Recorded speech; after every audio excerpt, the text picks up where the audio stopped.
Good morning, guys, and welcome out to Revolution. This video is called An Examination of Dwayne Green's Bad Grammar of 1 John 5:7 by Nick Sayers, and this is part 2. And so where we left off last time, we were talking about solecisms, and so we were saying that there is a solecism in 1 John chapter 5, verse 7, if the Commuhenium is not there. And so this is one of the things about the Commuhenium. A lot of people say that, well, it started off with Cyprian. He did a little bit of a commentary on the text of 1 John 5:8 with the spirit, the blood, the water, and these things are to do with the Trinity. And so he sort of said, well, this is relative to the Father, the Son, and the Holy Spirit. And so he made a little marginal note. But strangely, there's no evidence for any of this. It's just in the mind of critical text proponents. Some majority text people also believe this. And so they believe that it ended up as a marginal note. There's no proof of this. And then this marginal note in Latin got expanded on. So it ended up saying the Father, the Word, and the Holy Ghost, and these three are one. And it also has, there are three that bear record in heaven.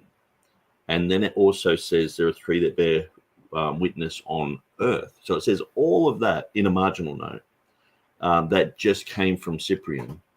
And then some, scribe just went, well, let's put that in the text. And then they just inserted it into 1 John 5:7. And the beginning of verse 8. And so this, this is how the comma ended up in our Bibles today. So it's quite a formula. Like if you have one little thing not lined up there, it doesn't match reality. Like it's a bit like, when they're trying to convince us of 9/11. I don't know if you read the 9/11 Commission report like I did, and I thought it was ridiculous. Just some of the things they were saying that had happened, and most people nowadays, they look back in retrospect and they're like, well, I think there's way more than meets the eye with what happened there. But sometimes these elaborate stories, it just doesn't really make sense. It's too elaborate. One tiny little thing goes out of whack and the whole thing is destroyed. So like the concept that Cyprian was doing a commentary and just basically said, oh, it's talking about the Father, the Word, and the Holy Ghost. This ended up being a marginal note in Latin, and then it got expanded on, and then it got retranslated back into the Greek. I mean, even just that, all that in itself it's not provable. It's just it's a complete theory. Now, I'm glad people think outside of the box and think of theories and all the rest of it. I don't agree with it. I think it's rather ridiculous. But then the end game is that there is a solecism in 1 John 5:7 if you don't have the comma. Or specifically, it's in 1 John 5:8 with the mismatched genders. And so what you have then is the final magical formula that is a tiny little note expanded in a margin in Latin, retranslated back into Greek, and it magically fixes the grammatical problems in Greek. And so people aren't thinking this through. That's sort of like a dog walking on its hind legs and it walks to the shop for you and buys you a carton of milk and comes back. It's like a sort of dog maybe on its hind legs. Yeah, I can sort of see that, but going to the shop, okay, I can see that. Buying you some milk, it's like, it just gets more and more ridiculous. And the more that you study this and look at it, you can't get around this fact that people are just going with this theory and just claiming that it's true. Instead of steelmanning the argument and going, okay, let's look at the other side of the coin. What if it's genuine? Doesn't it make more sense to think that it's genuine and it dropped out rather than, Cyprian wrote this much. He just said these three are one when he was talking about the Father, the Son, the Holy Spirit, and then that whole thing got put as a marginal note. It ended up getting translated into into Greek from the Latin, and then it magically fixes everything. So it's a bit like having a piece of cardboard that sort of fell out of your rubbish bin, and people are trotting on it for like a couple of years, and then you picked it up, you brought it up into your lounge room, or your dog picked it up and brought it up into the lounge room, and then you just realized that was the missing piece of the puzzle, and you put it in there, and it fits perfectly and creates this perfect, pristine picture. And so people aren't realizing that there is a solecism, for starters. And I guess just interacting with lots of different people, a lot of people don't really know what a solecism is. And, people who are experts in the Greek language, they spot solecisms all the time in Greek literature. When it comes to the Textus Receptus, there is no solecism. People like Dan Wallace, as we were mentioning last time, Revelation 1:4, saying there's a solecism there is just it's sheer ignorance, because it is a name. The one who is and was and is to come is the etymology of the name of Jehovah. And so it has the present, the past, and the future. Now, when you read Exodus chapter 3, verse 14, it says, I am 3 times. Now, if you do a study into I am can be translated as I was who I was. It can be translated as I will be who I will be. Now, faithfully, the King James translators encapsulate the past and the future in the present tense with I am that I am. And so, but that's why in the book of Revelation, you see 5 times it has the past, the present, and the future in who is and was and is to come. And the final triadic declaration in Revelation 16:5 is who is and was and shall be. So the shall be is different to is to come, because is to come is an event. Okay, so it's like having, we're going to have Christmas. Christmas is a day. So it's like the past, present, and Christmas. Okay, it's not actually saying shall be or the complete future, but it is related to the name of Jehovah. And most people who talk about Revelation 1:4, Revelation 1:8, Revelation 4:8, and Revelation 11:17, and Revelation 16:5 recognize that is related to the name of Jehovah, and it's recognized that the 3 I ams in Exodus 3:14 are representative of the past, the present, and the future, and that is the etymology of the name that's revealed in the next verse, which is Jehovah. So Jehovah comes from hava. Hava means to exist or to be. So when you have past, present, and future, well, that's encapsulated in that. Hebrews 11:6 says, he who comes to God must believe that he is. That he is. That's a very powerful statement, pointing to hava, pointing to the name of Jehovah, that he is the existent one, past, present, and future. Now, these instances in Revelation are past, present, and like Christmas sort of thing, past, present, and New Year's sort of thing. It's talking about the coming, which is interesting because it's talking about the coming of Christ. So these verses actually defend the deity of Christ because it's the name of Jehovah. It's talking about the event when Christ comes back.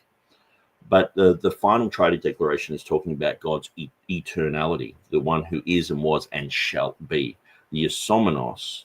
And so that is the purest form of that triadic declaration, where the others are talking about past, present, and an event. This one is talking about past, present, and eternity, future. So saying that Revelation 1:4 has a solecism in it, it's just not recognizing that this is a name. Okay, so people like Dan Wallace and others, they're like, oh, it's a solecism. But when you really get down to the nuts and bolts of it, they're not really understanding this. So, okay, got Docky in the house. Pastor Brett is watching. Are we lynching Pastor Dwayne? No. And One thing that I brought up in the previous video that I did on this, it's an examination of Dwayne Green's bad grammar. It looks like I'm saying Dwayne Green has bad grammar, but it's actually the name of his video is called Bad Grammar in 1 John 5:7. So it's an examination of Dwayne Green's video called Bad Grammar. So I've just sort of mentioned that. And I just, while it's on my mind, when I was doing my Wes Huff, my third video on Wes Huff, the final one, he was going through Matthew 18 verse 11 and reading things from the Net Bible. Now, he was just on the fly. He got asked this question, so he was just answering off the cuff. But interestingly, when I was going through the videos this morning, I saw that Dwayne had recently done a video on Matthew 18:11, like a couple of months ago, because he was going through some of these verses that had been omitted. So anyone who wanted to look at the evidence for that, for and against, can look at that video and gain insight into that if they want to do a bigger study on that. I just thought I'd mention it because Dwayne's gone out of his way and done a study into it, done all the hard yards, and so I would recommend people go there and have a good look at that.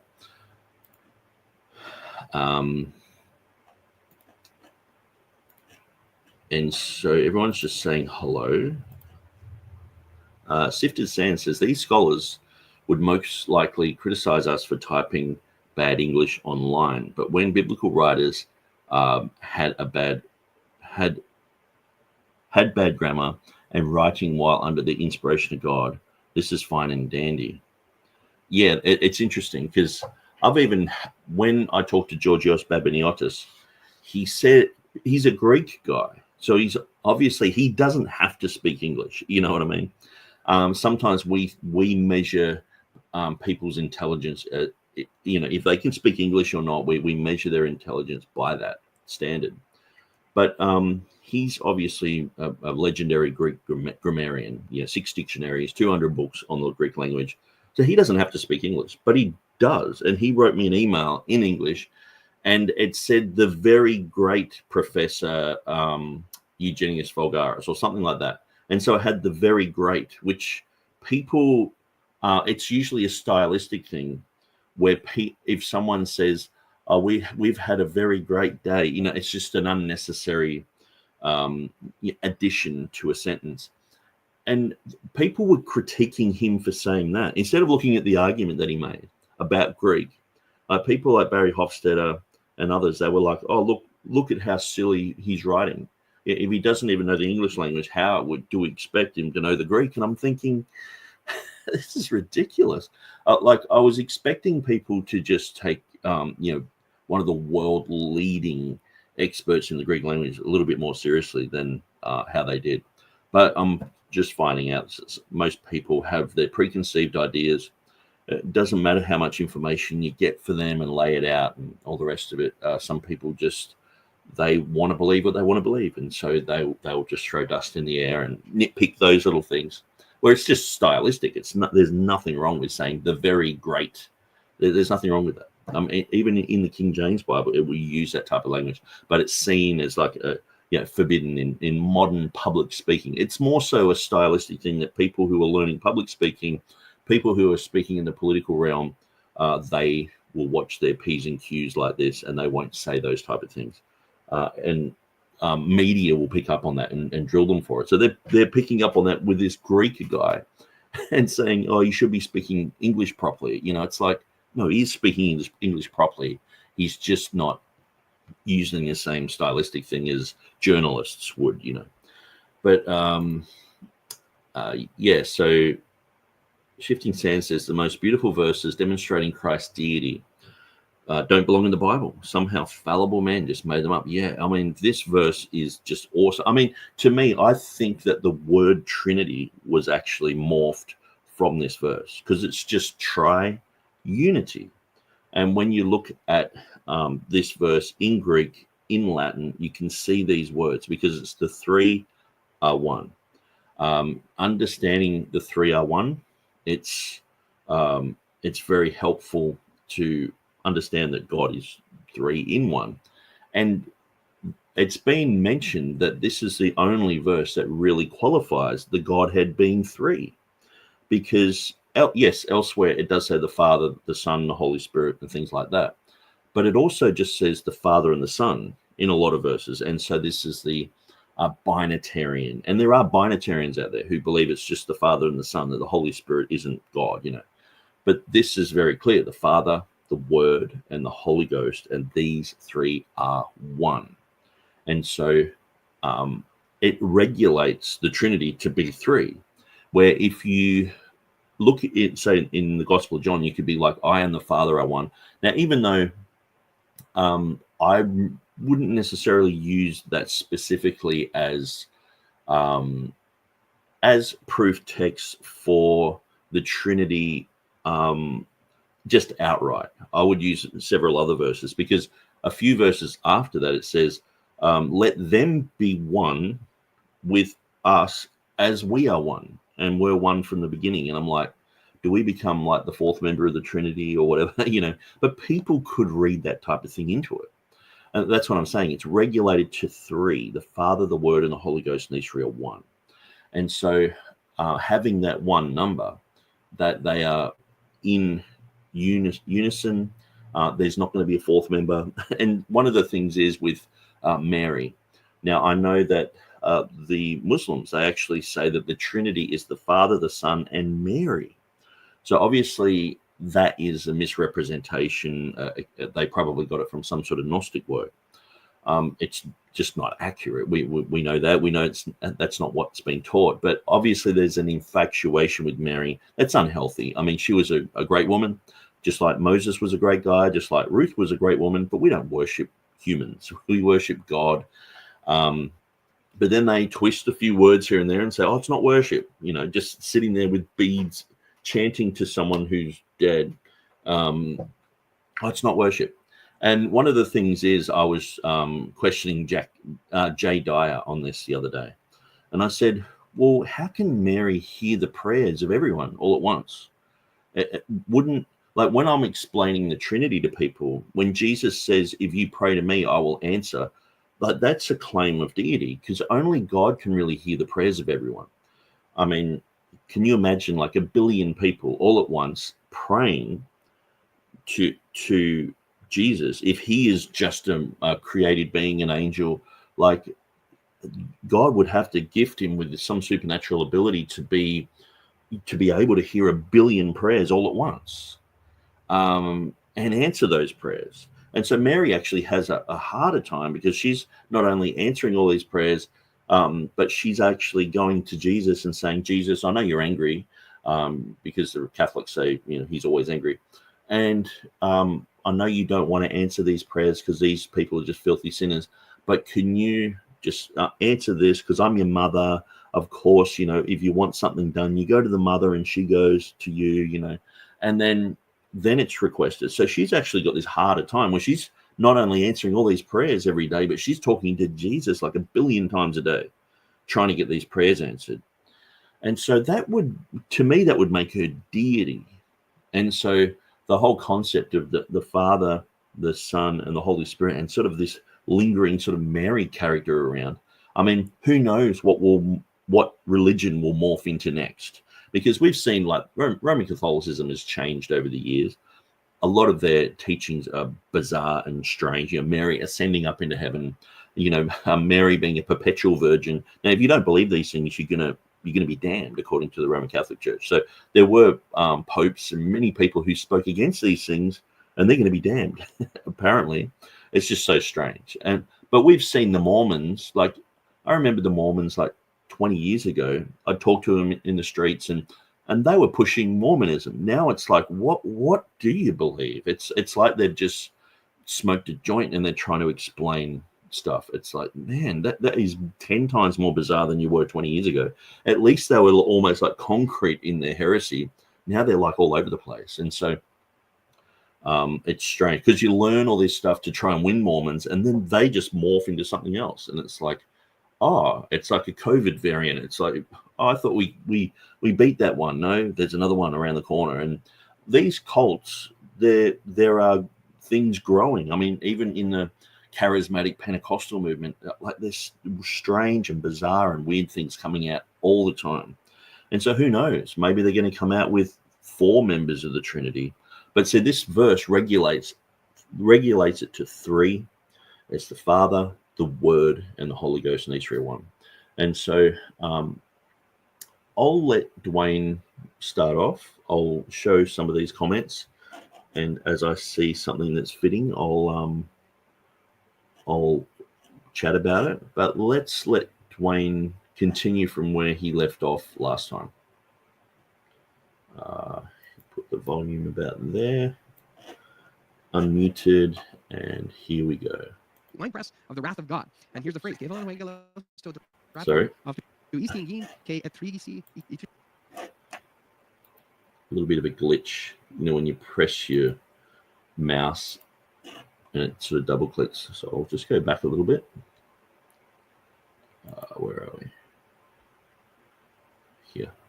The earth and threw it into the great wine press of the wrath of God. And here's the phrase. Of to Eastin Gin ke etrigise ke evelon Eastin leaning. So there it is, Eastin leaning, the wine press, okay, to the wrath of God and the great. So teen megaline. Now, teen megaline is actually modifying teen linon because they are feminine. So this is the great wine press of the wrath of God. Now, what happens is in the critical text, the critical text, it says ton megon, and the ending. This tends to go with to theou. So this is the wine press of the wrath of the great God, but nobody translates it the wrath of the great God. The question, I don't know if this is holistic. These are the examples that I tried to find. Now, again, I could go through and look myself, but as stated, the problem of finding a solecism requires you to have a huge knowledge body of the literature, and I'm not there.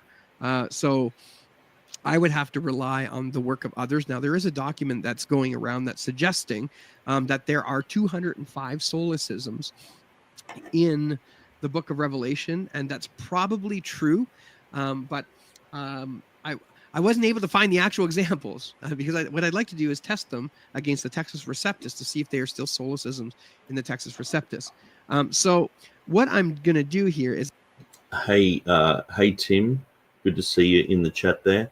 I've been listening to some of your eschatology material, and I'm really enjoying it. I guess we're sort of coming from different angles with the eschatology, but it's both pre-trib, and I listened to one of your videos the other day, and I was like, yeah, that's really good, and made some really good points, and yeah, it was very good. So I appreciate your videos there. Is I have to take this and appeal to those who have looked at the issue more than I have, specifically whoever this is. You know what? I'm just going to copy and paste that into Google. That way I can get the reference for you. Here we go. It is Dionysius of Alexandria. There you go. Dionysius of Alexandria is basically complaining of solecisms in the scriptures. Now, if we come back down to the difficulties of solecisms, evaluates every proposed solecism and concludes that 45 individual occurrences could be labeled actual solecisms for which he is unable to find a possible rationale or explanation. Now, the key here is in order for something to be a solecism, you have to be able to not find a possible rationale or explanation for the grammatical construction. So if we come back to 1 John 5:8, is there another possible explanation for 1 John 5:8 being alone without 1 John 5:7? So the answer to that question is, well, yes, there is. So I am going to scroll on up here. Okay, so when I brought out the material of Georgios Babiniotis, I put it in the New Testament Textual Criticism Facebook group, and Barry Hofstadter at the time was alive. Now he's since passed away, but Barry had already gone through the material of Eugenius Vulgaris, the guy who wrote in 1780 about the grammar.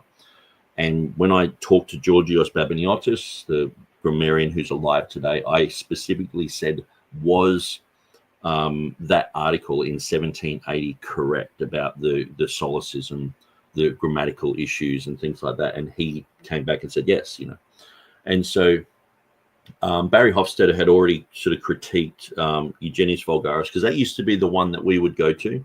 People would say, "Oh, what about 1 John 5:7?" And I would point back to Eugenius Vulgaris and say, "Well, he's a legendary Greek guy, all the rest of it," and he said that there's a solecism there. And so by getting Georgios Babiniotis involved, he basically gave us the green tick and said, yeah, what you're saying is correct about this issue. And so that helped a lot. And but then we saw people like Barry Hofstadter saying, no, I've already answered this issue, and just sort of throwing up all these older arguments. Now, Stephen Avery had gone through a lot of this material, and on his website, Pure Bible Forum, if you go there and you type in 1 John 5:7, or you type in Hofstadter or Vulgaris, sometimes Vulgaris can be spelt Bulgaris with a B.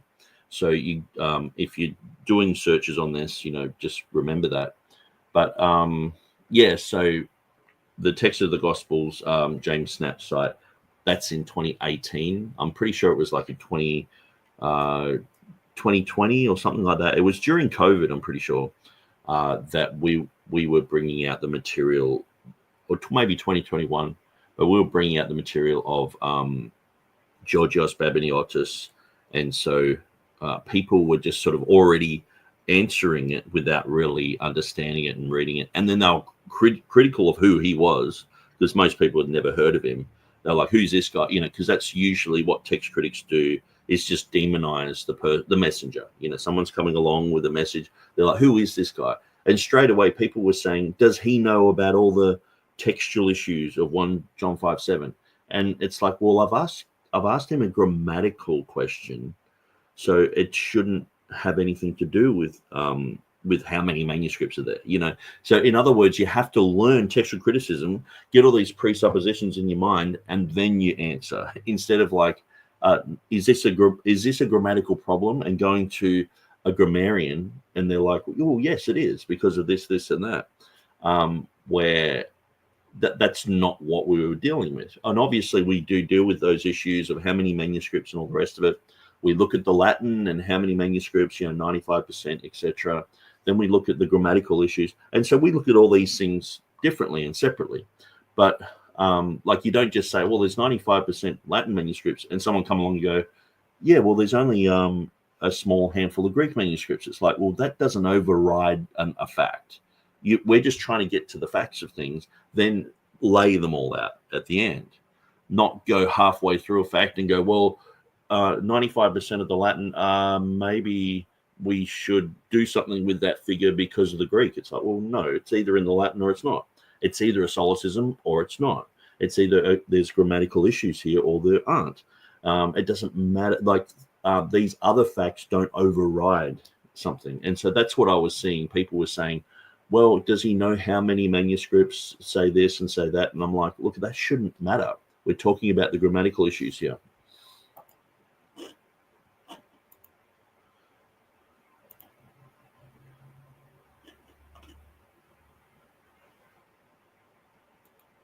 Okay, for some reason that's winding.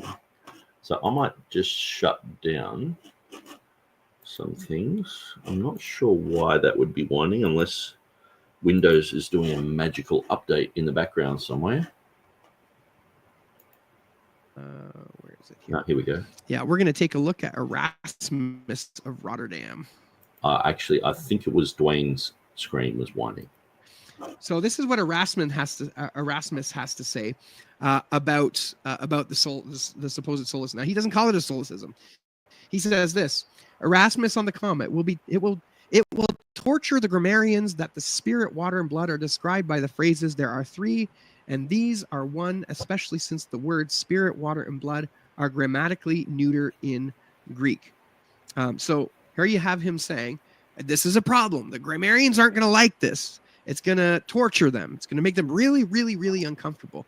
But then he goes on to say, indeed, the apostle pays more regard to the sense than to the words, and for the witnesses, I must have typed that wrong, as if they were three people.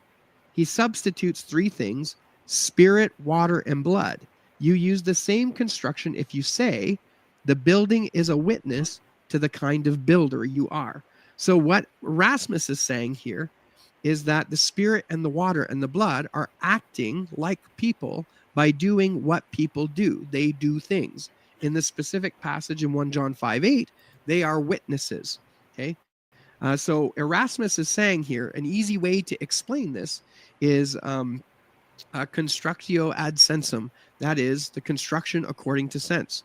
That three and these witnesses and these three are one are using the masculine phrases because they are seeing spirit, water, and blood as persons, as personalities.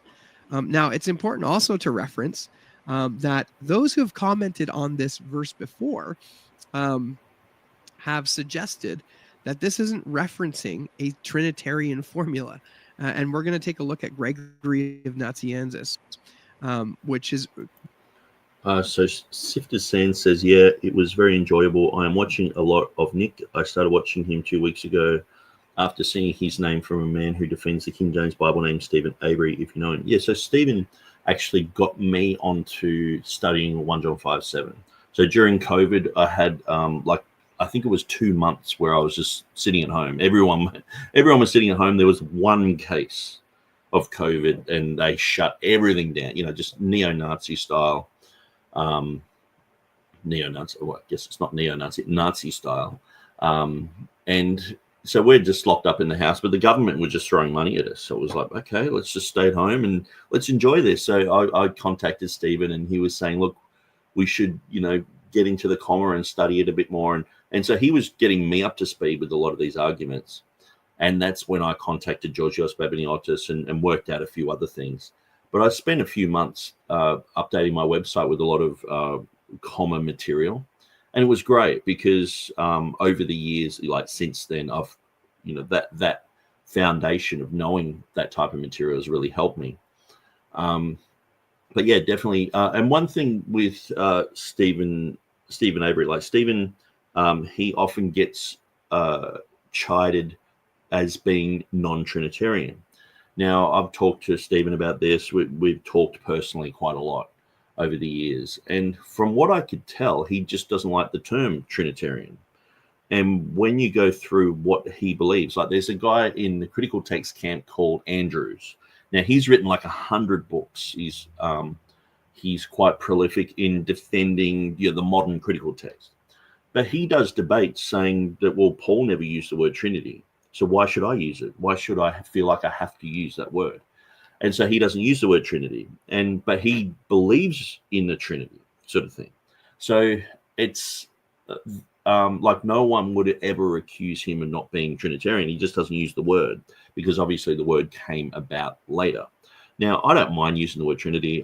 I just say, hey, I'm Trinitarian. But some people, they're a bit more meticulous with how they word things. I know Stephen would not say early church fathers. And I picked that up quite early, and I was like, yeah, it's not really good to say early church fathers because that's like a Catholic thing. Oh, they're the fathers of the church. We follow our fathers and all this, where I'm more like the early church writers. Because some of these guys we're saying are early church fathers are actually absolute heretics, but we call them church fathers. So I call them early church writers. So I've learned quite a lot from Stephen Avery. He's very prolific in writing. And yeah, very interesting guy. And what I've noticed is it seems to be mostly people who are Calvinists who will make claims that he is not Trinitarian. This was one of the biggest blow-ups I've ever had on the Textus Receptus Academy page, where people were like, how come you've got Stephen Avery on this page? he's not a Trinitarian. And then it ended up being like 400 posts about this. So I actually had to create a separate page called Textus Receptus Academy debate page and sort of push the argument over there, because it's like, look, I just want to talk about the Textus Receptus. I think, I've talked to Stephen Avery. He's like, look, I believe in the Father, the Son, the Holy Spirit. These three are one, not in a modalistic sense, but he was reared in a modalistic church. So that's where, some of his earlier stuff, he's like, trying to figure all this stuff out. But the more that I got to know him, it was like, actually, we're sort of like on the same page with lots of things. And so that was interesting going through that with Stephen Avery. And it would probably be good to interview him actually on my channel, like I've done with Will Kinney and a few others, and bring up those topics and get him to explain it, exactly how he wants to explain it. But what used to happen was he would say something on a forum and people would just go, oh, he's the modalist, and he would say, well, I'm not a modalist. And he was just trying not to get into those arguments, but that was just something the critical text guys were throwing at him. And so I sort of defended him on that and said, hang on, what's he actually believing here? What's he saying from his own mouth? And we should believe that rather than just, someone smearing him and saying that because he had a modalist background, he must still have that,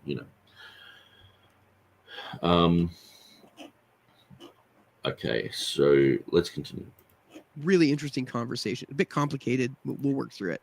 But they see these as an example of three that are distinct from each other, but are not one.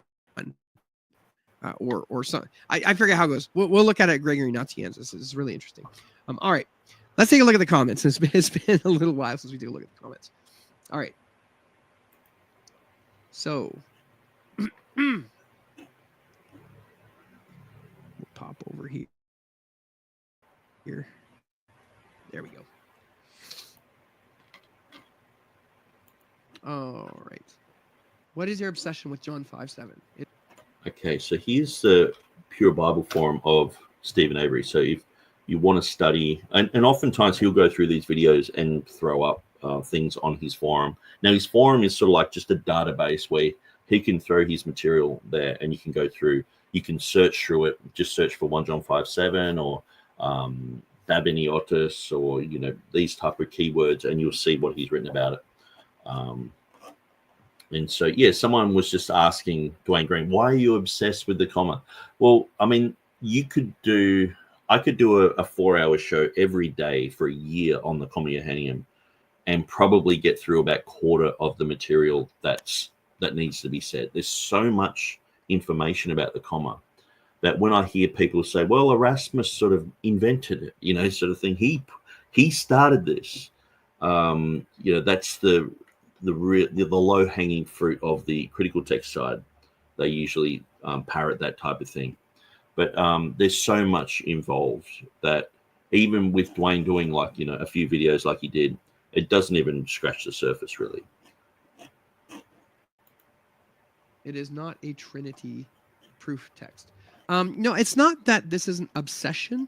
It's not an obsession. If you've been following my channel for any period of time, you'll note that I'm currently in a series where we've been going through the 16 verses in the King James Version that aren't in the critical text.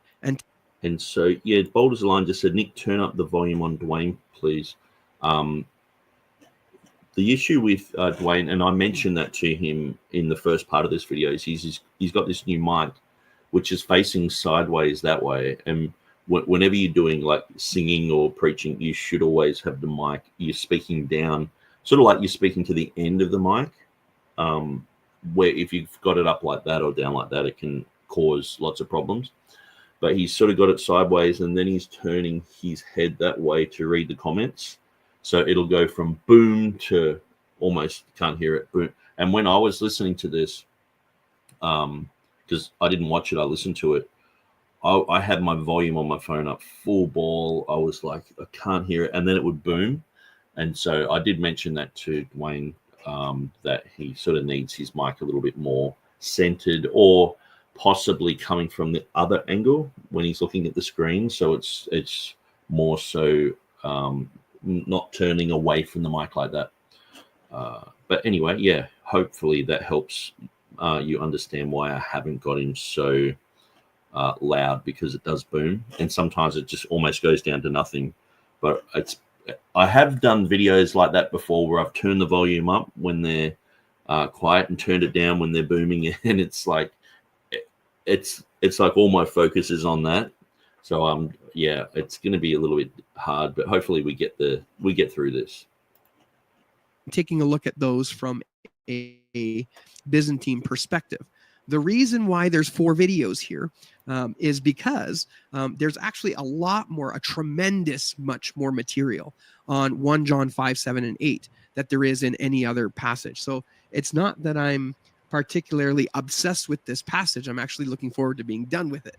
I'm not obsessed with it. It's just the circumstances surrounding it requires more attention than many of the other variants that we've looked at. So yes, after today, we'll move on to another variant. All right. So yeah, and Pastor Brett's right here. Like, if you looked back, 50 years ago and said the comma, people would not question that. They weren't educated in unbelief. So this is the problem. People become educated in argumentation from critics, from Jehovah's Witnesses, from Unitarians, from the critical text team, and then the next thing you know, you go to a church and you quote something like this, and people have all got their opinions and like, oh no, it shouldn't be in there. And I've watched Wes Huff, or I've listened to Dan Wallace, or James White said this, and oftentimes people are educated in unbelief in the Word of God. And so I think this is the problem in this generation. They still feel like they've got to reconstruct the text, where we believe the text has been with us intact in English for 400 years. The Textus Receptus, underlying the King James Hebrew Masoretic text, it's been with us in print. Before that, it was in manuscript form, but now we've got it in printed form. We can look at that, we can understand it, and there's no need for a reconstruction. So, I mean, I guess people thinking that you have to reconstruct it means that you don't think that we have the word, we don't know where it is. And this is one of the things that I was pointing out with James Snap Jr. It's like, okay, well, he's got his own unique passages, which sometimes they're in, sometimes they're out, sometimes it's different to everyone else. So who else has believed that that's where the words of God are throughout history? Or what about even just now? Who believes exactly as he does of, okay, that's where the words of God are? Because you'll talk about a verse, he's like, oh, I don't think that verse is in there. But the next one, I do think it's in there. And in our debate, he sort of did try and sort of, I guess he wasn't trying to trick me, but what he did is one of the last verses, he was debating that it should be in there, where every other time he's debating that it shouldn't be in there. And so I didn't really even listen much to what he said. I was just going through what I would say for that. And halfway through, or at the end of it, he was like, well, Nick hasn't understood, or he hasn't even been listening to me. I'm saying that it should be in there. And I said, well, actually, yeah, you're right. I should have been paying more attention. But doesn't this show that I don't even know where you think the Word of God is, whether it's in or out? And we're in a debate.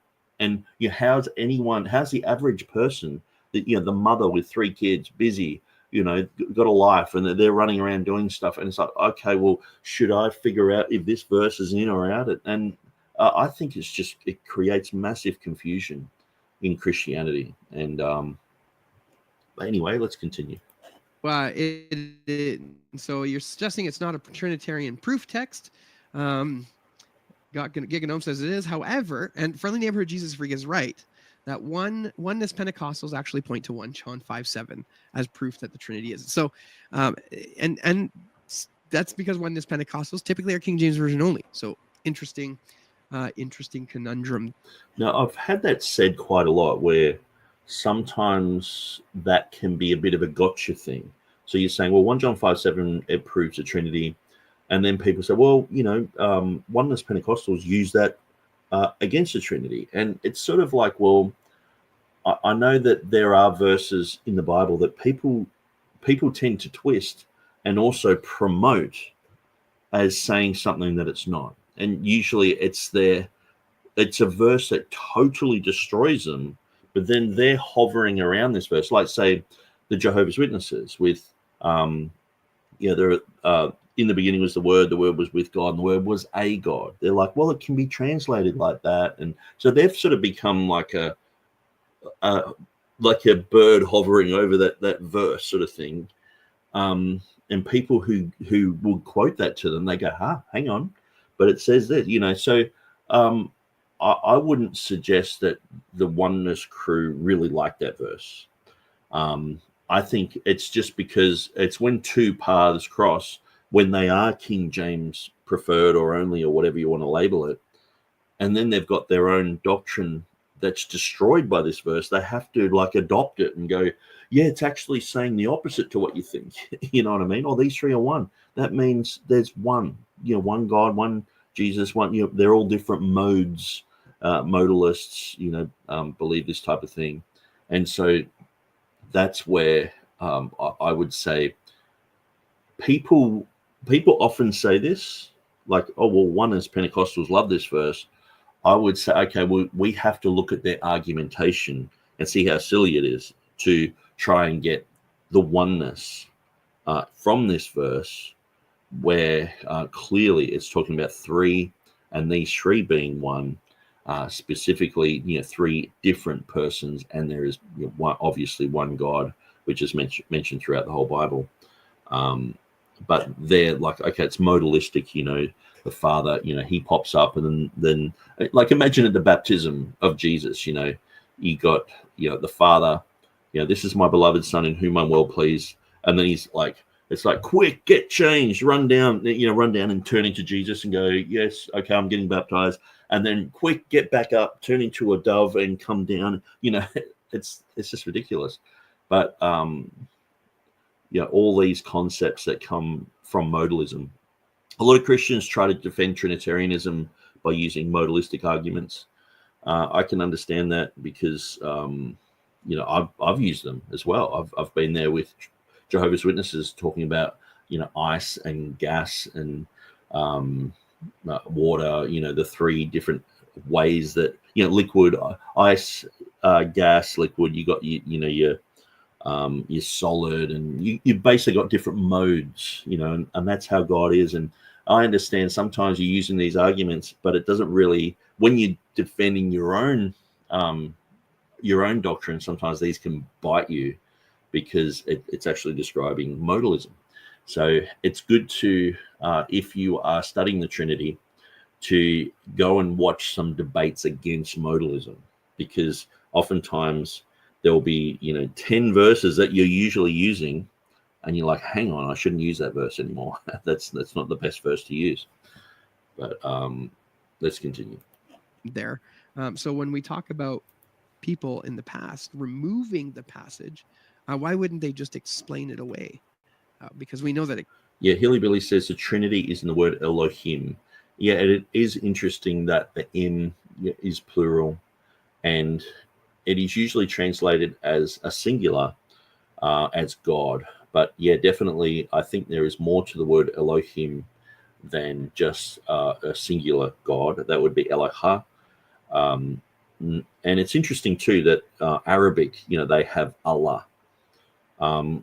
If you just change one letter there and you've got Allahim, it's just the difference between putting emphasis on an A or an E, on a Aleph, or, well, Aleph can be depending on the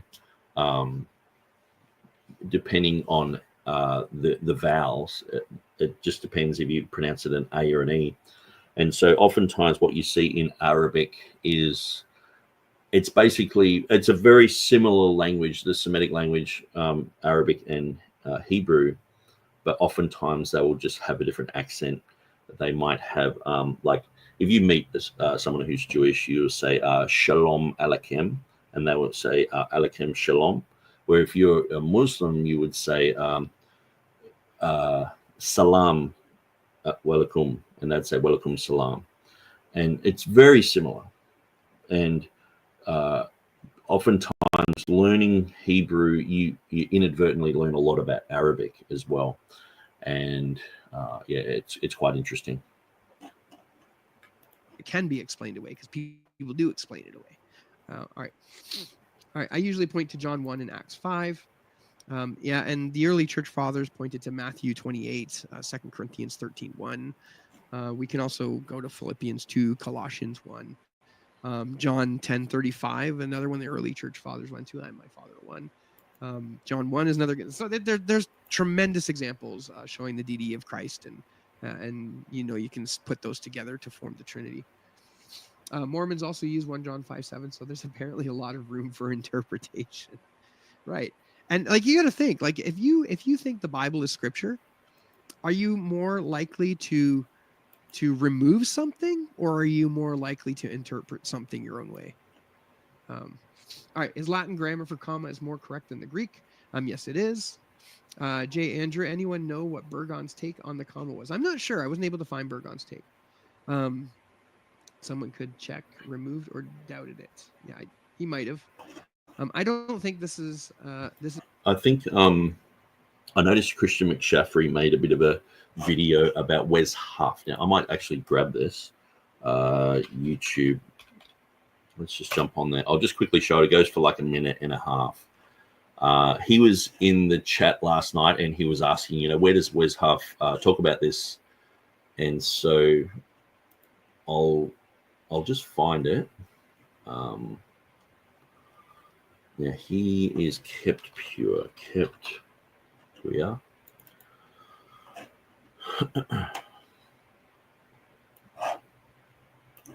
And so he sort of turned this into a bit of a meme thing. So it goes for a minute and a half. Here we go.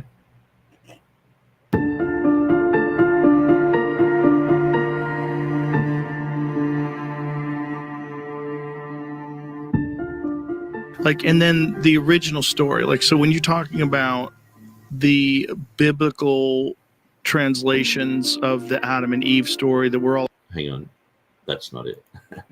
Actually, maybe I should show that. This is good. This is on the Joe Rogan thing the other day. I'll show this one and then I'll show another one. So now this is not Wes Huff. This is another guy who was on there, and listen to what he says about the King James. Like, and then the original story, like, so when you're talking about the biblical translations of the Adam and Eve story that we're all accustomed to, it's all a watered down sort of, or a strange translated version of the ancient Hebrew, but you've read the actual ancient Hebrew version of it. Like, what did you get out of it? Like, what did you... Well, most of the translations of the Hebrew Bible are quite good. Like, the King James version, it's, very accurate. Yeah, it's a bit, stilted. Is anything missing in the translation from when you read it in ancient Hebrew, or do you think it's pretty clear? It's fairly one-to-one correspondence between the Hebrew words and the English translation. Certain things are interpreted through a Christian lens because the Christians wrote the King James Bible translation. Right. Yeah. But the words and the grammar and the narratives, they're pretty much accurate. Yeah. They spent a lot of time working on painstaking translations. So there was a responsibility to do it accurately. So I think that's a really good video. Even that's not the one that I wanted to show, but I feel that it's very good.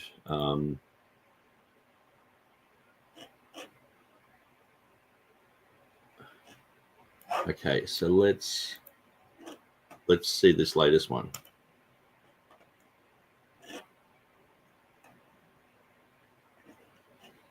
Usually a lot of the KJV argumentation tends to be like very conspiratorial.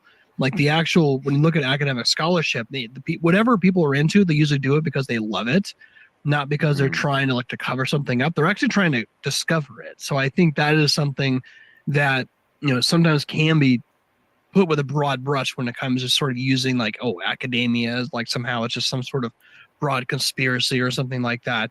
But let me ask you a question too. Are you familiar with someone by the name of, talking about scholars, Dean Bergen, an Oxford scholar? Not off the top of my head, Okay. no. Well,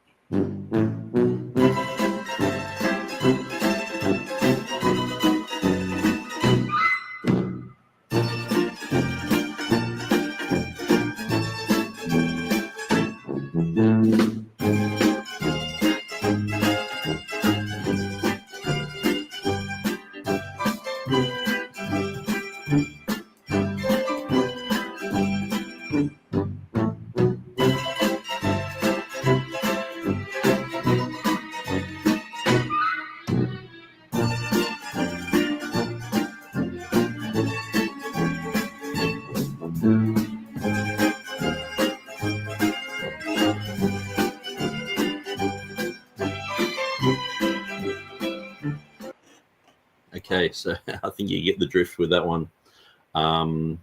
You know, and when Wes Huff said he doesn't know of Dean John William Burgon, or Dean Burgon as he's known, it's like, you know, it's sort of like someone saying, like defending young Earth creationism, and then someone's like, have you heard of, you know, Rich Dawkins? And it's like, sorry, I don't know who that is. Like, if you don't even just know who he is, like, it wasn't a question like, have you read all his material? It's like, he doesn't even know who Burgon is. Like, that was like, and that's one of the things when I'm going through this material, you know, through Wes Huff's material, I'm saying, look, it's great that he's on Joe Rogan. He's popularizing a whole bunch of things. But people will go to his website and just get all the critical text mess. And that produces massive amounts of doubt. And it's usually these people are growing up in church. They're growing up around an environment of faith and all that. They don't realize if you've come from skepticism, atheism, you think your uncle's a monkey, you get into Christianity, you're still programmed like that. And you'll just go, hang on. Do we delete 12 verses here? There's another 12 verses here. Oh, what about this verse? Oh, that's gone. Well, these words are changed. You end up just going, this produces a lot of doubt. And I don't think that these people who have grown up with their mum and dad spoon feeding them, you know, Christian churchy things all their life, and they will just stay in that lane for the rest of their life. I don't think that they realize how damaging the critical text position is. I know firsthand how bad it is, because I was an atheist, you know, and I started reading through the Bible and saw all these footnotes, and I thought it was ridiculous. I was like, this is ridiculous. I don't even know where their words are. They're saying these words are important, but they don't even know this verse should be in or out. And I just went, this is stupid, that Christianity is stupid, not knowing that there was a whole battle over this, and there's two sides to the version issue, and there's version truth and there's version lie. And so Hudson says, Praise I Am mentioned 1 John 5:7 in his recent debate versus a Unitarian. It was a highlight for him. So I jumped on the Praise I Am show the other day, and I just started talking, and he asked me about 1 John 5:7. I gave him a few pointers here and there. And Donny was there, just like, oh, Nick's this and that, and just started, you know what Donny's like. He's a railer, he's a slanderer, and so he can't handle just, straight up, good, clear, clarifying debate. He has to go behind someone's back and just, say all this rubbish, and so then you get someone like Praise. He's asked a few legitimate questions, and then he just starts making fart noises. It's like these guys are just like little kids, but I just see them like Andersonites. See, one thing that I've realized, we gathered together because of the text issue, the King James issue. That's like, bees to a honeypot. Okay, some people gathered together because of the pre-trib stuff. Some people, whatever their eschatology is, they gathered together because of that. Some people gathered together because of, certain doctrinal things, or it might even be anti-Catholic stuff. So they jump on channels. But what I've realized is a lot of these guys like Donny, Praise I Am, and others they gather together because of the jerks for Jesus. And I've seen some Calvinists do this, that like the confessional bibliology guys, some of these guys are just as toxic jerks as Anderson. And you watch what they're saying day in and day out on their feeds, and you're like, man, you are just a toxic jerk. It's not really Christianity. It's just, hey, I want to be the biggest jerk ever. And sure enough, when the whole thing with Anderson came out and he's whipping his wife with an electrical cable and his kids, and four of them have come out and said, we've been abused by this monster. A lot of the people who were defending him were confessional bibliology guys. And I'm like, why are you defending this? How can you defend this? It's indefensible. But then after it's all come out, they haven't come out and said, yeah, I was wrong on this. They're just quiet. And it makes you wonder if they're like, well, that's fine. Maybe they get the whip out on their misses as well. I think, so some of these guys, they actually congregate around the jerks for Jesus, the toxic Christianity. I mean, I could be toxic too if I really wanted to. When I was a non-Christian, I was a jerk. I could say things that really hurt them. But you don't do that as a Christian. You go, okay, well, even Jesus said, love your enemies, do good to those who hate you. Now, I say things about these people because I want people to be aware, because sometimes people, they'll latch onto someone and they'll follow everything they're doing. And then when they get let down, their faith is hurt by this. People who follow Ruckman and Ripplinger and all this, they follow them to the nth degree. And then it's like, oh, actually, these people are wrong, or these people are toxic. And then they have a crisis. They followed Ken Hovind right to the end. And it's like, he can be a jerk too. So, I'm just sort of saying, hey, just be careful of these guys, But thanks for telling me about that. I'll probably watch that that debate about Unitarianism. And I did listen to one that Praise I Am did against, I think it was against a Unitarian. And I sort of felt that the Unitarian had the upper hand in that debate. There wasn't really much that Praise said that was very good. Like in a sense where, when he was doing his opening statement, it was good. But when he was interacting, he couldn't really interact properly on that issue. And I guess that's why they've jumped into the camp with Sam Shamoon and become moderators for Sam, even though that's a huge compromise, a guy who prays and chats to the dead.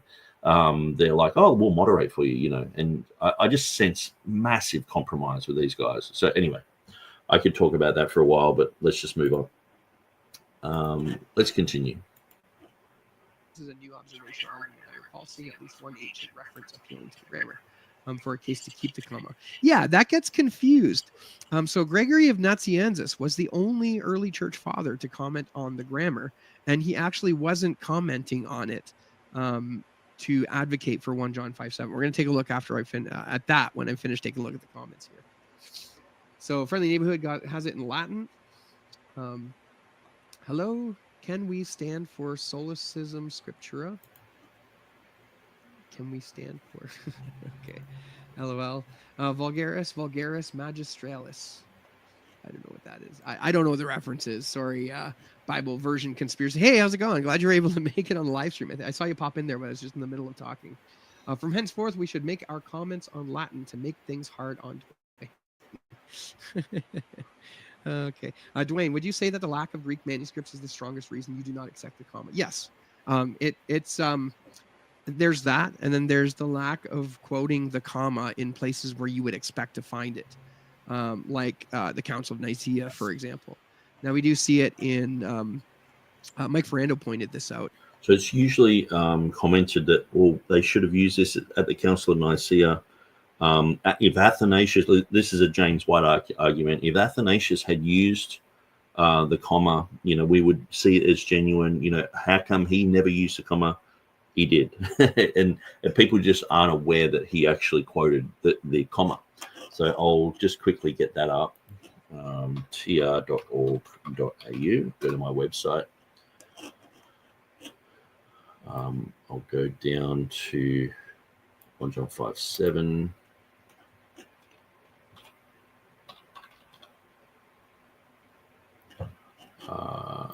I'll just find this. I'll let Dwayne continue while I'm finding it. Victoriensis in Carthage in the 5th century.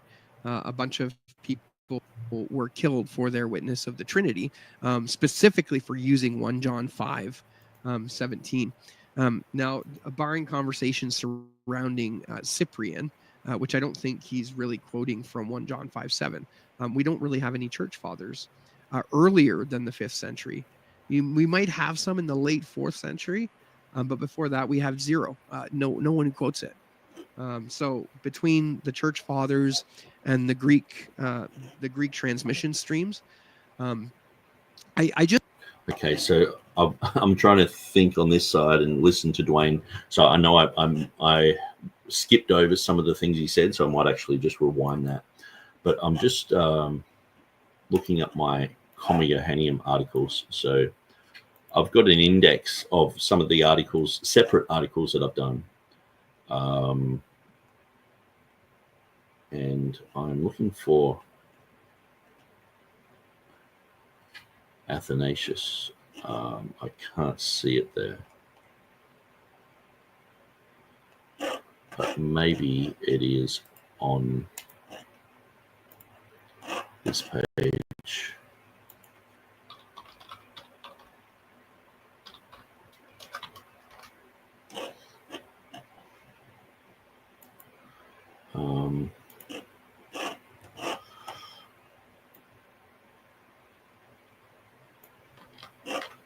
Okay, I'll just do a quick search. Here we go. I was spelling it wrong. Okay, so in 350, Athanasius referred to it in his De Incarnatione section from KJV Today. So this is from the website King James Version Today. By Athanasius, it is meant Athanasius 296 to 373, or pseudo Athanasius 350 to 600. So some people would come along and they would write something and put Athanasius' name on it. This is very common in literature. So oftentimes you'll get, Jerome and pseudo Jerome. You get, things that people think are not from that original author, but sometimes that they're hotly disputed. But regardless, it says here, John affirms, and these three are one. So where does he affirm? Where does John affirm that? Well, he obviously affirms that in 1 John 5:7. So it's quite interesting also that it says here, Athanasius quoted another portion of the comma in Questiones Aliae, and it has pater logos kai pneuma agion. And then it says again, pater logos kai pneuma agion. So it says it twice, Father, Word, and Holy Ghost. Father, Word, and Holy Ghost. So those who claim that Athanasius did not quote the comma elsewhere need to consider that Athanasius also did not quote Matthew 28:19 in some of his most pro-Trinitarian writings, such as the deposition of Arius, Apologia contra Arianos, and the 4 discourses against the Arians. Matthew 28:19 provides the second most clearest declaration of the Trinity after the comma, yet Athanasius used other scriptures to support his views on the Trinity. So this, sometimes people go, well, he didn't use 1 John 5:7, so it obviously didn't exist. It's like, okay, well, he didn't use Matthew 28:19 either. But then when you look at it, he did use the comma. So he actually used the comma. So sometimes these arguments that get parroted, these tiny little bits of information are just not accurate. And people, that's why I put this stuff on my website so that people can go through and examine these things. Oftentimes I'm getting it from people like Mike Ferrando or Stephen Avery, or I just find it randomly on a website. So I put it up there just so people can, if they want to go down this rabbit hole, they don't have to just put up with, going back to old books that are like, 20 years old, or Metzger or something like that. Like, have a look at this. In the first section of my my article here, let's look at this.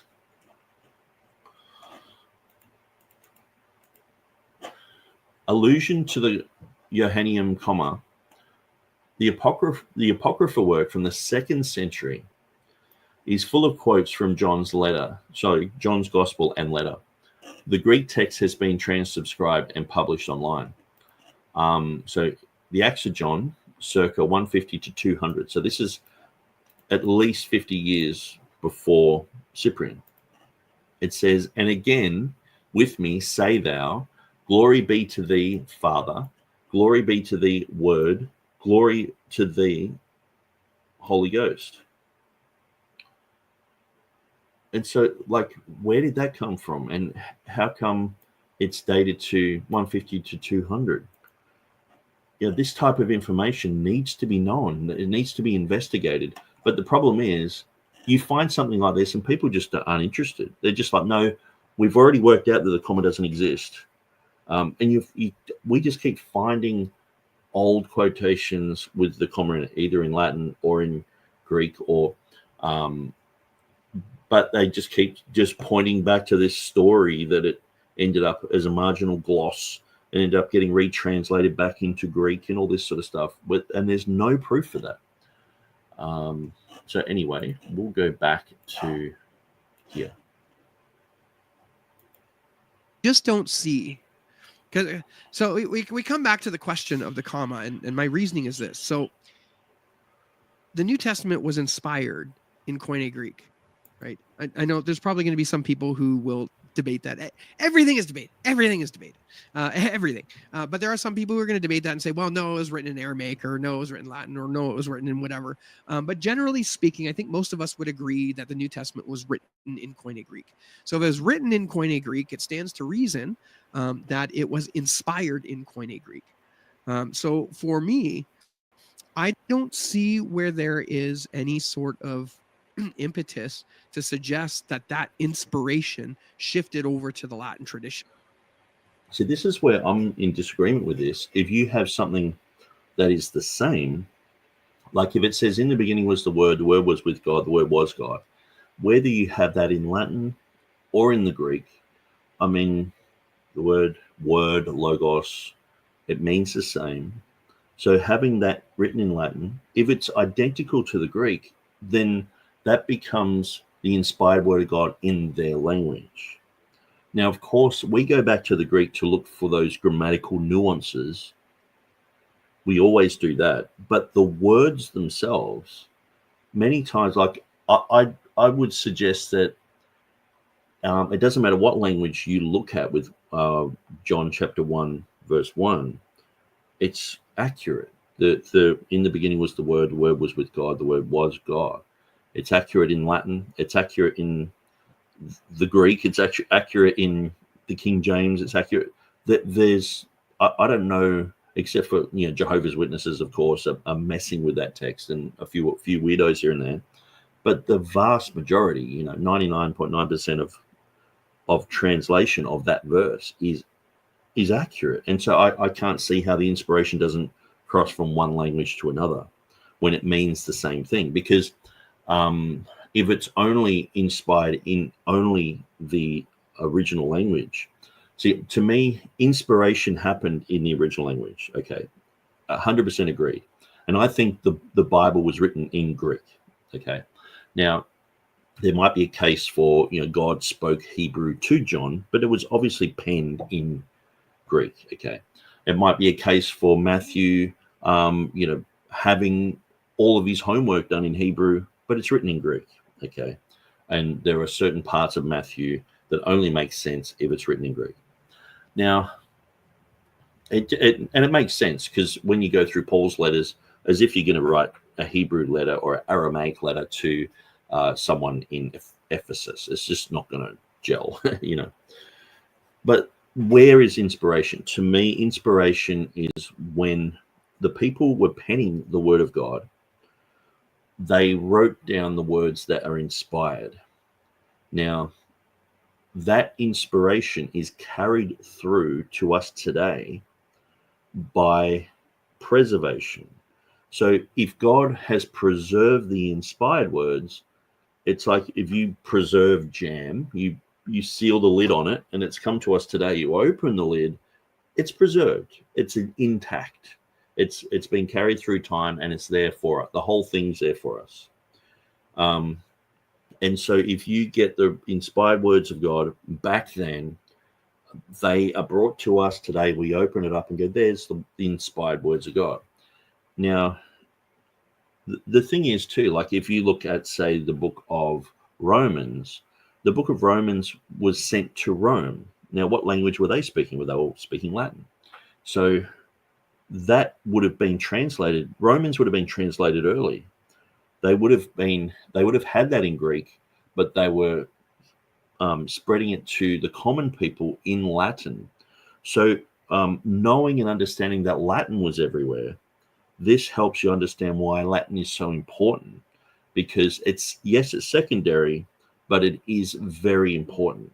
And so that's where just constantly demoting the Latin and pushing it aside, oftentimes what you see, because we know for a fact, this is just a general fact that everyone would agree on, that the Septuagint that the Orthodox Church followed today has lots of problems. And so then we're like, okay, let's go to the Byzantine text, Greek, and expect it to be absolutely pristine. The issue is there has to be textual criticism. Now, this has become like a gotcha moment. It's like they did textual criticism, like the silly concepts that James White's popularized, and everyone thinks if you just mention they did textual criticism back then, game over sort of thing. It's just so silly because it's not the same textual criticism. It's not the same manuscripts. They're favoring Vaticanus and Sinaiticus over everything. But true, proper textual criticism that was done in the Reformation period, they used the Byzantine text as a basis, okay? They use that as a basis, understanding that if you spot something that's a solecism, or you see something that makes perfect sense in a Latin document, but in the Greek, it's like, well, it's sort of heading there, but it's got this problem, it's got this grammatical issue, then you're looking for Greek manuscripts that fit that bill, that fix that problem.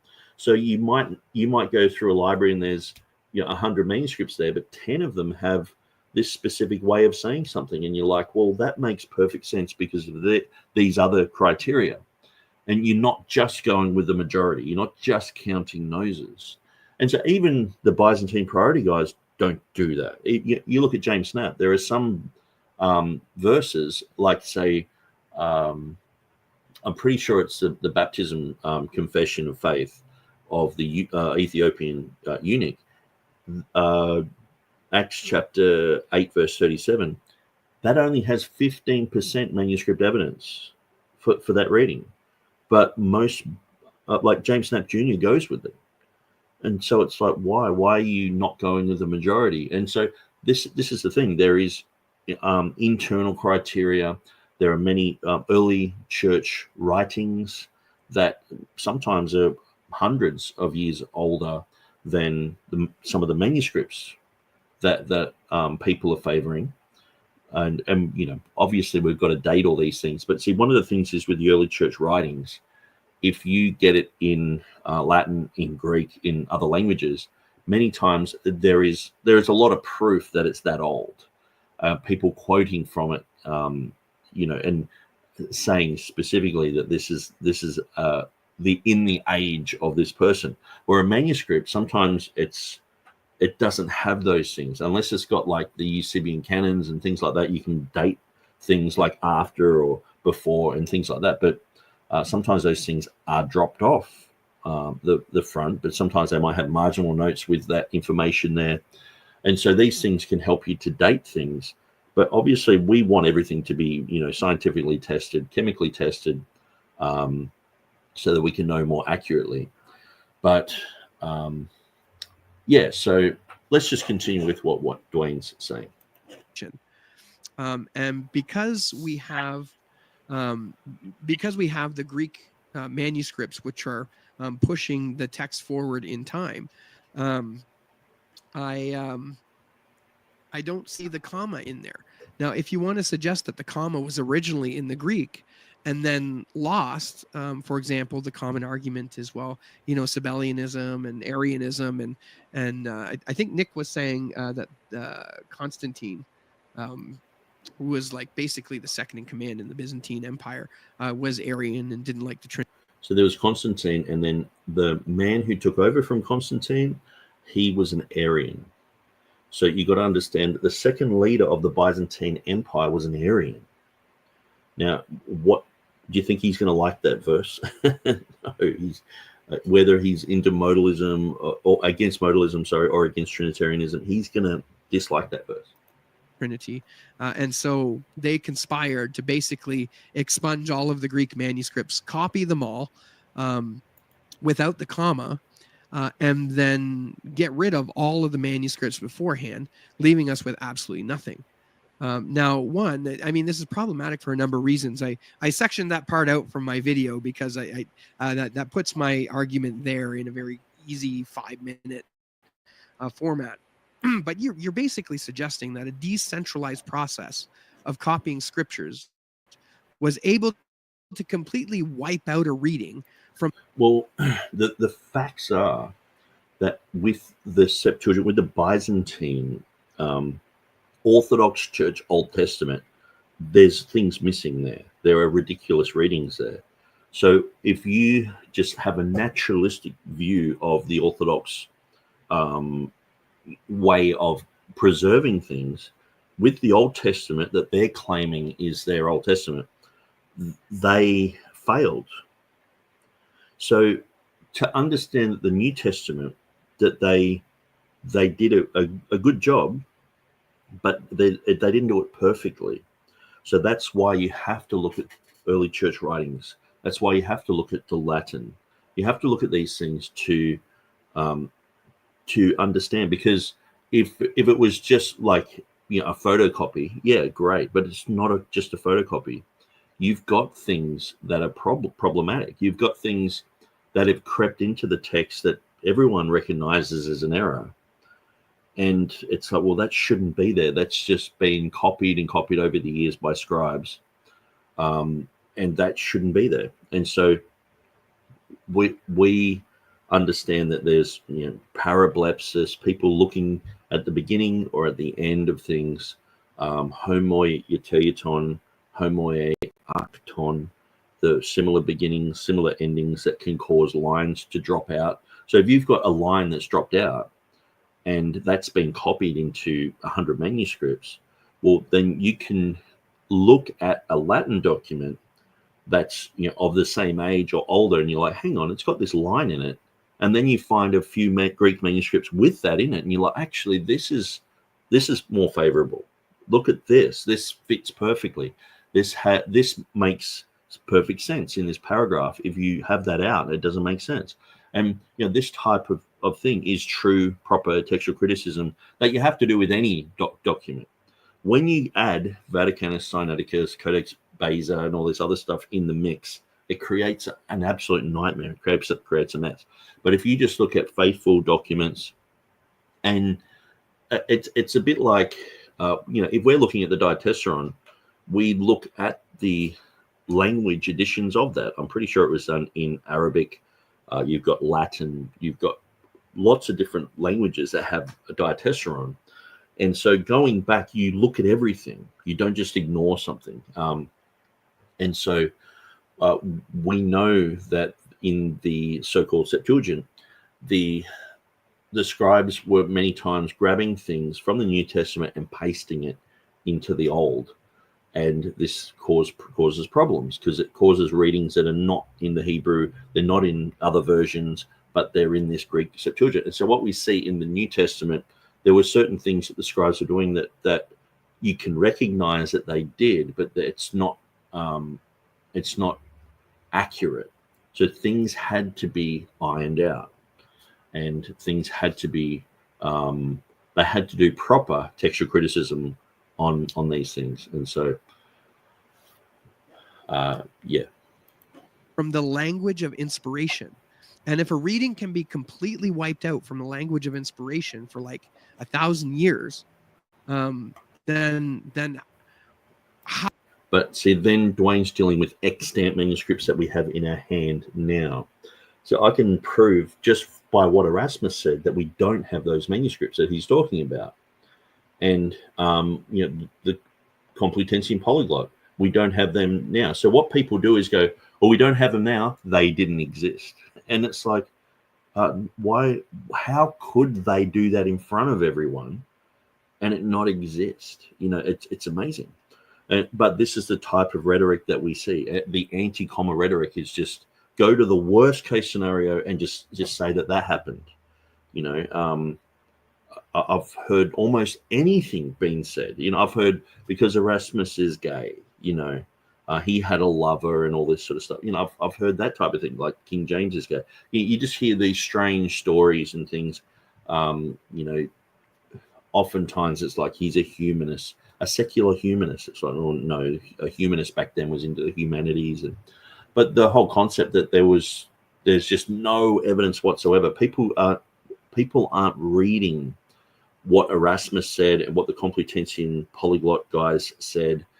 Even many people who are involved with translation efforts like Manetti, what he had, just looking at the documents that we have around that era, people just don't really want to even look at them or think about them or understand what's really going on. It's just sort of like, we've got a story, let's just continue on with that story. And so that's why I want to go back to the facts, the stats, and the figures, and also give credit to people who lived in that area around Europe. And they're saying, well, this manuscript says this.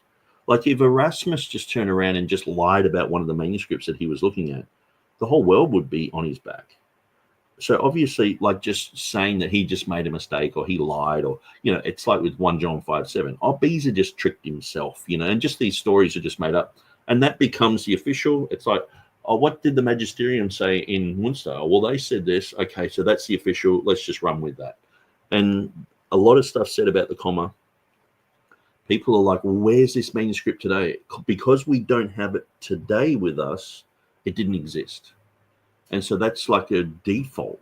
And it's like, okay, well, Erasmus is saying this existed, that existed, and he's debating these things in his letters and talking with people in Britain, talking with people in Venice, talking to the Aldine guys, talking to a whole bunch of scholars who are critical of all, a lot of this stuff or favorable or whatever. And he's in the middle as if he's just going to go, I lied. Or the Complutensian guys are like, oh, we're all just lying about this one verse. It's ridiculous. You got to give these scholars the benefit of the doubt that when they're saying they've got manuscripts with these readings in it, they've got manuscripts with those readings in it.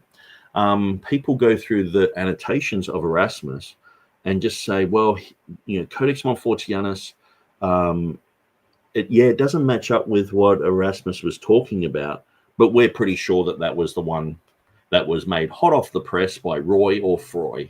And it's like, what, in 1520, someone made a whole manuscript just to squeeze 1 John 5:7 in, but it doesn't even match with what Erasmus is talking about. He's talking about the British Codex. So we're going to see this a little bit later, because I'm pretty sure Dwayne talks about this.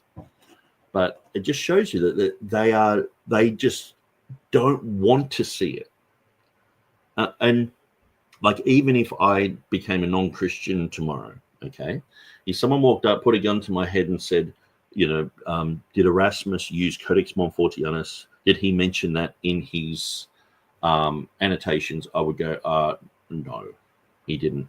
He used the Codex Britannicus. It's different than Montfortianus, because he mentions that. And I've got no one has any reason to think that he's lying about this, except for critical text people like 500 years later going, where is it? Where's the evidence for this? And it's like, well, he's written about it. Obviously, things get lost in time. Manuscripts get destroyed. But what is said here is like, oh, we've only got a handful of manuscripts now. See, the whole concept of it dropping out of the Greek, we're like, yeah, that happened. If you look at the Old Testament Greek that they're promoting, lots of things have dropped out. Lots of things have changed. I mean, we're talking about people who believe in apocryphal books and all sorts of things. So just because it's the same language, you don't all of a sudden go, Greek, good. everything else bad, because we know that they're a cult. Just because something like in the Latin, in the Greek, you don't just automatically go, well, everything that the Roman Catholics were doing was good, everything that the Greek Orthodox was doing was good. They were adding and subtracting whole books, the Shepherd of Hermes and all sorts of things to their mix. Many times that the apocryphal books in the Catholic Church and the Orthodox Church, they're seen as akin to the documents that we see as Scripture. And so, you've got to take all of that into consideration. It can't just be, well, the language that this particular group today is using is the same as the Old Testament, so therefore they're the custodians of that. Or else I could just start a Greek-speaking community here, or go and live in Syria or something, and we all speak Greek together, and then just have a whole bunch of weird readings and say, well, we trace our roots back to the original. There's not a genealogical link back. You've got to look at every section, and the Orthodox Church is not the same as the Byzantine Church. They had changed and morphed, just like the Roman Catholics had changed and morphed. The difference between the Church of the Roman Catholics today and 50 years ago, it's chalk and cheese. You go back another 100 years, it's way different. You go back to the Reformation period, it's a completely different group. But just because it's got this Latin thing and they're in the same location, it's like, well, that they're linked to them. And so you got to put everything in its own time frame. And just because, you don't usually just go to the modern Greeks and go, okay, well, you're a modern Greek, so you've got the Bible. It's been passed down to you in that original language. So what you have today is 100% what we should have. You got to put everything in its historical context. And one of the ways is looking at what people said, the custodians of manuscripts, people like Reuchlin, people like Aldus Manutius, people like Erasmus, what they said about manuscripts, what they said they had and what they said they didn't have, and run with that rather than what we've got today in our hands, which is just fragmentary. And it's like, oh, I can't find that manuscript that Erasmus is talking about. He mustn't have had it. Or Complutensian guys, no, I can't see that either. And then oftentimes it's not even just looking at that fragmentary evidence. The critical text guys come and lump a whole bunch of stories. So you've got to peel back 50 layers before you get to any type of real truth about things. Erasmus is just completely demonized most of the time. So anyway, I'm just sort of throwing out these thought-provoking defenses, I guess. How does that work for preservation? How can we say it's preserved? You go back and you look at the Latin tradition, and then you come into the 16th century when Erasmus begins his work. He's not working from very much. In fact, he's using Codex 61. Now, apparently, there's some debate surrounding that.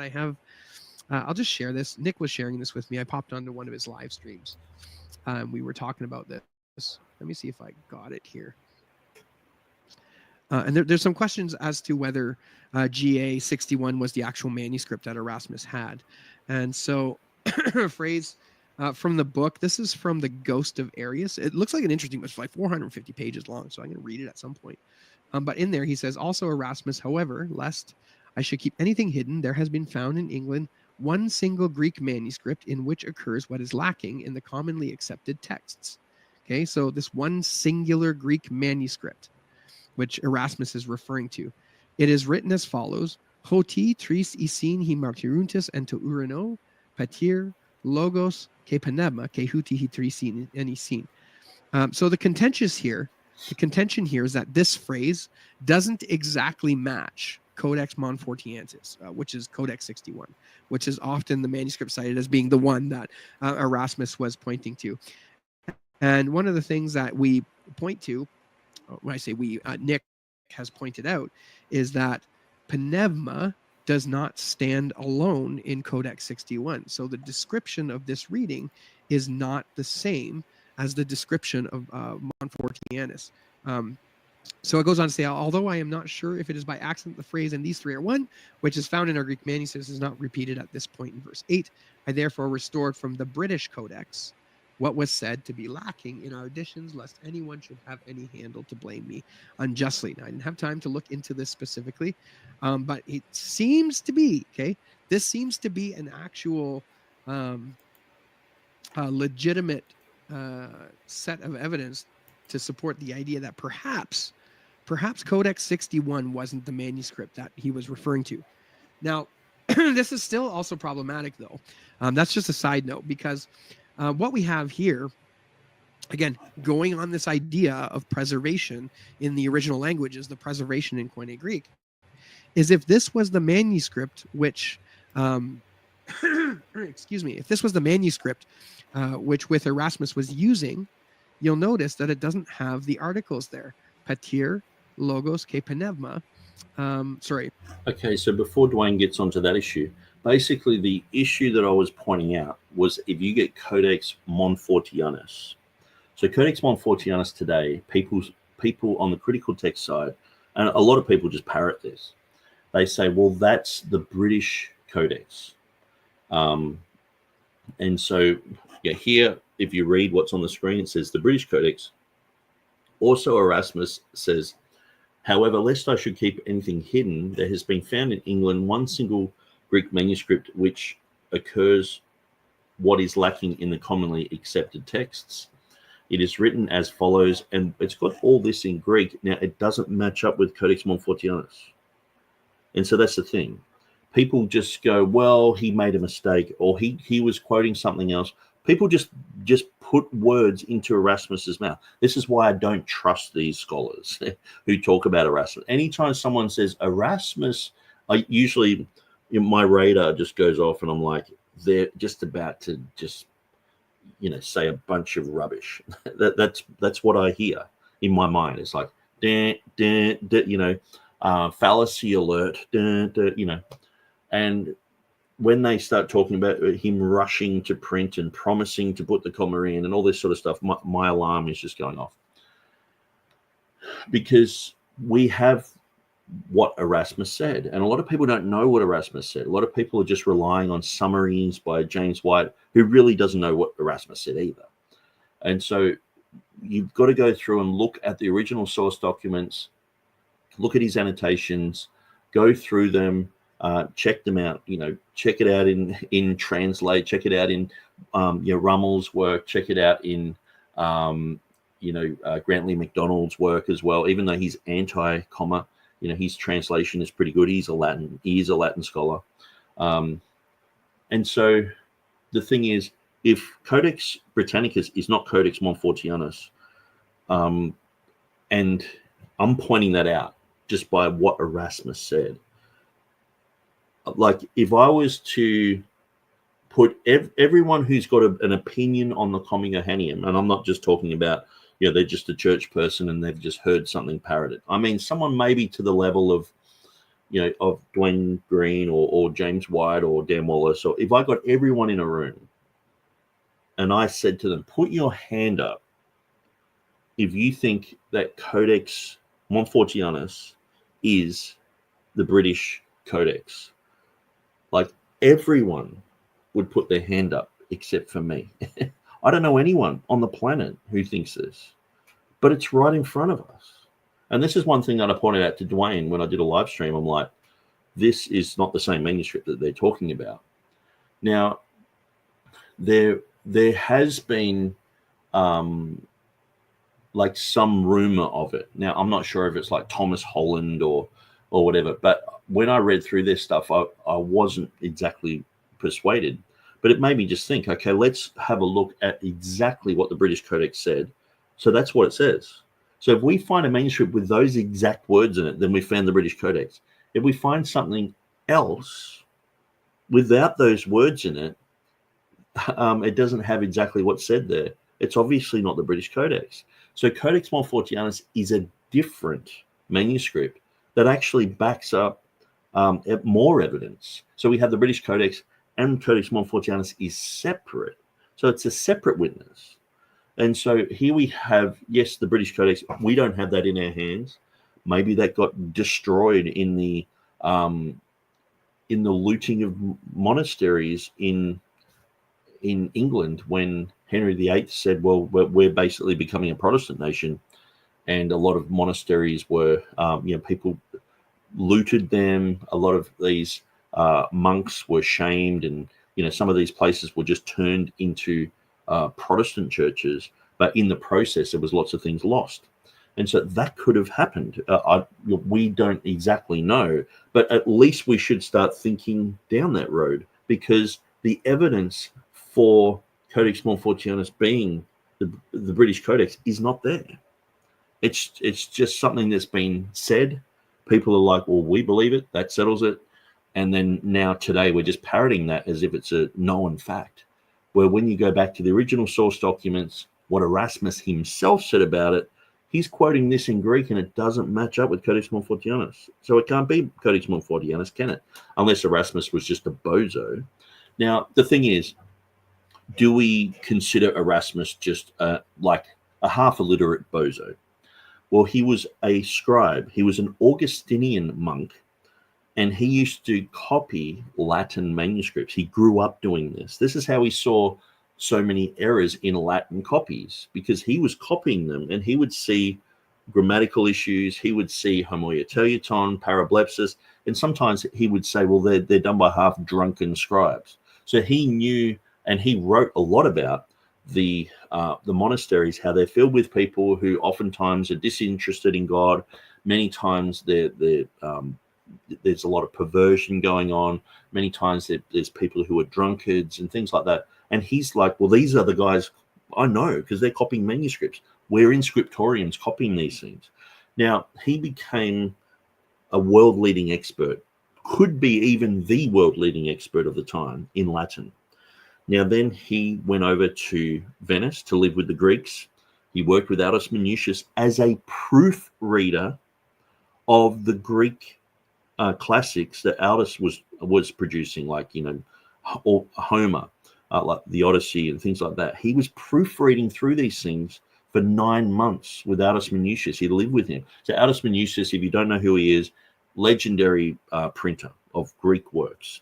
Now, he was part of the Byzantine school, filled with people who had fled from Constantinople, their families. There was about 5,000 people who were from Greece, from the Byzantine Empire, who were living in Venice, because obviously the Turks had gone into there, and they'd been ousted. So they're living in Venice. So he was a main part of that. He went there specifically for 3 years to learn to speak Greek properly. Now, when they talk about Erasmerian Greek, he was taught the way that they spoke Greek back then. So in 1506 to 1509, or however long he was there in Venice, he was learning that accent from the Greeks. So when people say Erasmerian accent, it's usually just Greek with an American accent, and they call it Erasmerian. A reconstructed Greek is actually Reuchlin. Reuchlinian accent is actually the one where he said, well, this is what they originally spoke in the time of ancient Greek and Koine, and he was coming up with these different accents for different periods of time, where Erasmus was like, well, this is what the modern Greeks are speaking, and that's what I'm speaking. So he actually was in favor of modern Greek of that time. It seems to have reversed now, where it's like, oh, I'm speaking Erasmerian, which it's actually like Greek with an American twang. It's like Logos, oh, that's Erasmerian. It's like probably not. But surely proofreading for the Roman Catholic Church, for the Augustinians, proofreading, and he was a scribe copying manuscripts in Latin. Then 3 years with the world's greatest Greek printer of Greek works, Aldus Manutius. He's working for him for 9 months, working in his scriptorium, working at, like, proofreading documents for him in Greek. So what's this written in? Obviously, this is an English translation of it, but he wrote in Latin and he put these words in Greek. You think he's going to make a really dumb, silly mistake?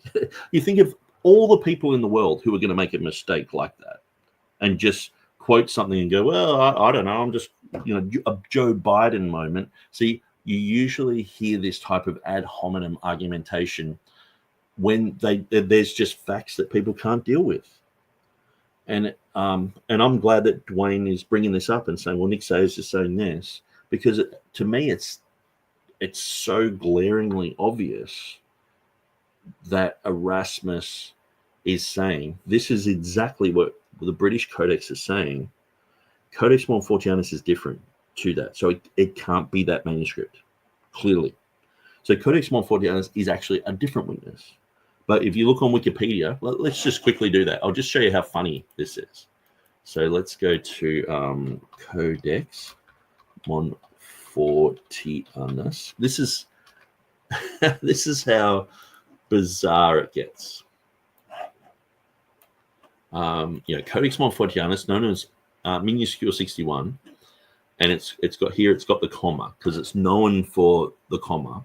Now look at the date they're saying it's made, 1520. They're saying it's made in 1520. Okay, it's to me this is just amazing. So they're saying, okay, here's all the text. It contained a late Vulgate-based version of the Comma Johanneum. So they're even saying in that it's based on the Vulgate. As an integral part of the text, an engraved facsimile of the relevant page can be seen in Thomas Horne's material. So Thomas Horne was for the comma, but he jumped against it. So the manuscript was first discovered to contain, it was the first manuscript, listen to this, discovered to contain any version of the Comma Johanneum in 1 John 5. Well, what about the Complutensian Polyglot? That's in 1514, like printed in 1514. It wasn't published for a few years later, but they had it in print. They had the Comma Johanneum there. They used manuscripts from Rome, from the Vatican. Okay. And so they're saying this is the first manuscript discovered. Like, okay. It was copied from an earlier manuscript that did not have the comma. Okay, so they know what it's copied from even. And this is just, people will read this and go, well, this is accepted. Who's it coming from? Metzger, Bart Ehrman. You know what I mean? The comma was translated from Latin. Okay, that's you have to believe that. Let's just keep parroting that. Just comma Latin, comma Latin, comma Latin. So if anyone says anything like comma Latin, it just becomes a muscle that you've been exercising. Its earliest known owner was Froy. Well, usually they say Froy or Roy, a Franciscan friar, and then Thomas Clement, and they got a bunch of others. He caused a collation to be made, which appears in the Walton's Polyglot. So Erasmus cited this manuscript, and notice, called by him Codex Britannicus. But clearly, Codex Britannicus that he is mentioning doesn't match up with the reading. So it's a different manuscript. As his source for his slightly modified comma. So notice it's slightly so he wrote it down, but then he just sort of added and subtracted a bunch of things and changed it. But let's not get into that fuzzy area. Let's just say that Erasmus just paraphrased it, sort of thing, and he wanted it in there, or he was pressured. They were mad at him, so he's like, "Oh, okay, I'll do that." Sorry guys. When he's writing books that the Pope was in hell. I mean, he was already stirring pots all over Europe. And what, he's going to buckle on this issue? You know what I mean? The comma in his third edition of the Novum Testamentum of 1522, despite this being a commonly accepted fact in modern scholarship, it's just a fact. Hey, climate change is real. Just watch the news, you idiot. Some people in the past, such as Thomas Burgess, his works, it's very interesting to read. 1756 to 1837 has disputed the identification of Erasmus's Codex Britannicus as the same manuscript as Codex Montfortianus, instead proposing that it's a now lost manuscript. So here's a person who agrees with me, Burgess. Now, I would recommend everyone read his works. That is against Richard Pawson, who was a drunkard. this guy Richard Pawson was basically just a drunk guy who would mock Christians believing in the comma. But if you go through, you can see his material. He's going through Beza, Mill. He's looking at a whole bunch of material. So I would recommend anyone who wants to know about this issue, go through this. Now, what you can do, this is what I would do. I know some people go, oh, that's a lot of work, going through that. So just go and grab the full text, open it in a different window, and then usually you can grab all of that and throw it into an audio player, like even just bits at a time. I've got an audio player called Balabolka. If you get the Balabolka app, you can turn it into an MP3 or a WAV file or whatever you want. So if I put it in there, then I can just play it. A letter to the Reverend Thomas Bateman, Archdeacon of Cardigan, in reply to a vindication of the literary character of. So you can go through and listen to all that. So I don't know anyone at the moment who's alive who thinks like I am on Codex Montfortianus and the British Codex. Now, there might be people out there who go, hey, I think that as well. I just haven't found them. Burgess, people who have looked right into this issue think like I'm thinking, in a sense where if they're for the comma, they're thinking outside of the box, not just the critical text. Erasmus was a bozo sort of thing, or a coward, or whatever you want to slander him with. If you're looking at Codex Britannicus and you examine Codex Montfortianus, you can see that they're different. So then the whole concept of Erasmus promising and this one being made for Erasmus, that whole story just disappears as well, because obviously he's going with Codex Britannicus, not Montfortianus. So then Montfortianus wasn't made in 1520. So that just shows you their bogus dating methods. So it just shows you that they will just put whatever date they want on things. People say it's 1520. Oh, we believe it. That was made for Erasmus. It was made on demand. It was hot off the press, as James White says. So they have these stories. They just continually parrot them. And unfortunately, people in the church are just saying, yeah, that's fine. We run with that. The manuscript was described by textual critic Wetstein and Orlando Doblin. The biblical scholar Caspar René Gregory saw it in 1883. The codex is now located at Trinity College. So this is the one that James White went and specifically visited in Dublin, in Trinity College. He's gone to see it.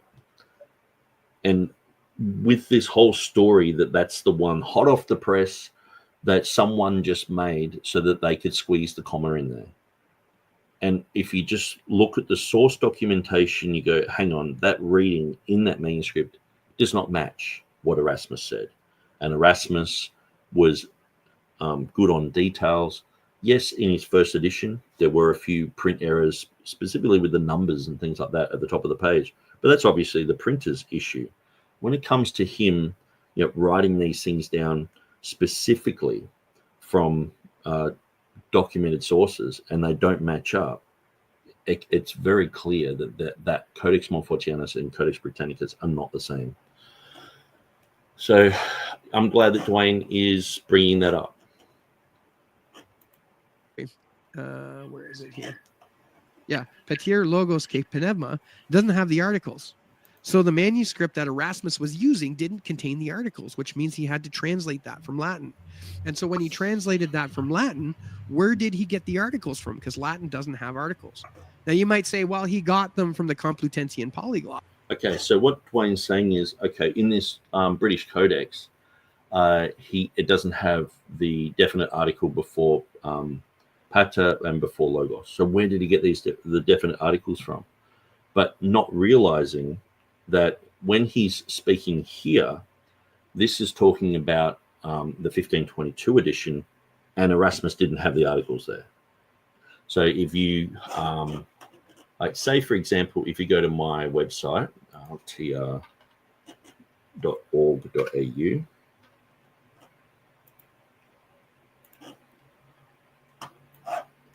let's have a quick look.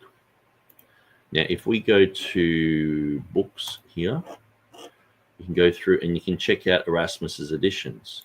Now, if we go to his 1522, now I might even have this already there, so I might save myself some time if I look up 1 John 5:7, and hopefully the pictures are working. So on my website, I've been having problems for about a year with pictures showing, but let's look at the index on comma articles and Erasmus. Here we go. Yes, it is showing. Yes, all of that is showing. So that'll be a great thing to look at.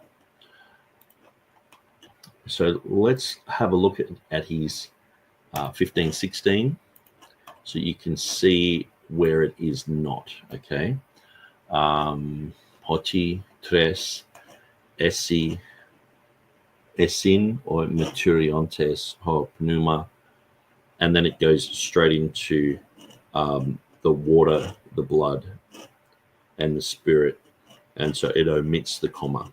Okay, so this is the 1516 edition, and I've got it written out there. In his other editions, so I've actually written them all out here. Now I'll just have to get you guys to trust me that if you look at the pictures, the pretty pictures that I put next to it, they're identical. Okay, but if you look at his 1522, notice he doesn't have the definite article here, does he? It just says pater logos.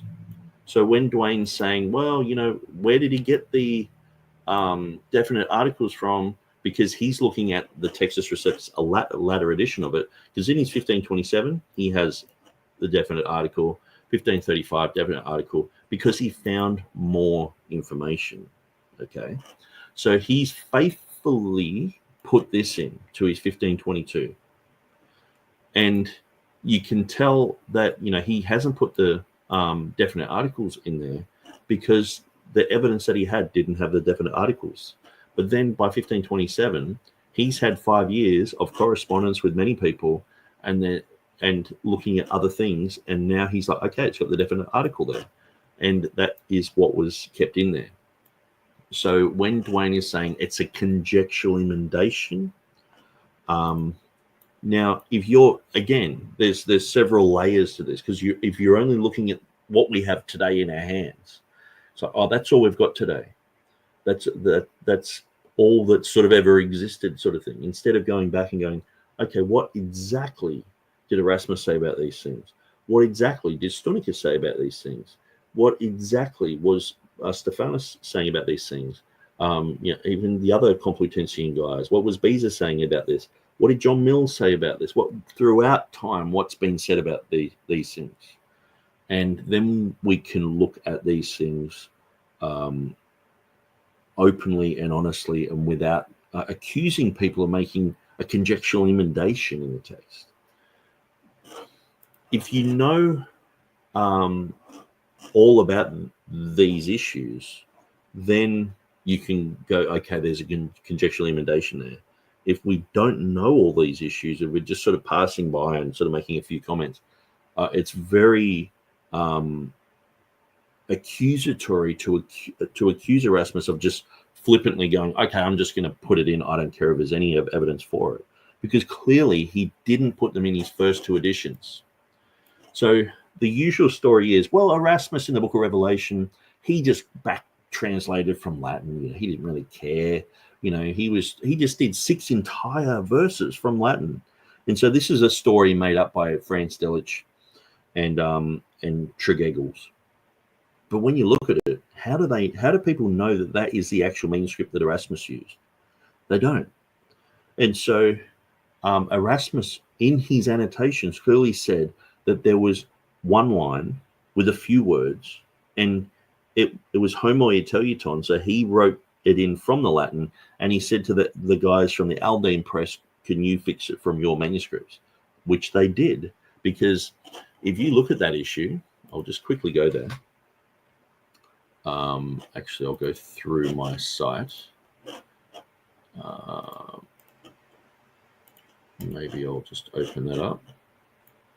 Now, if I go down to Revelation 22,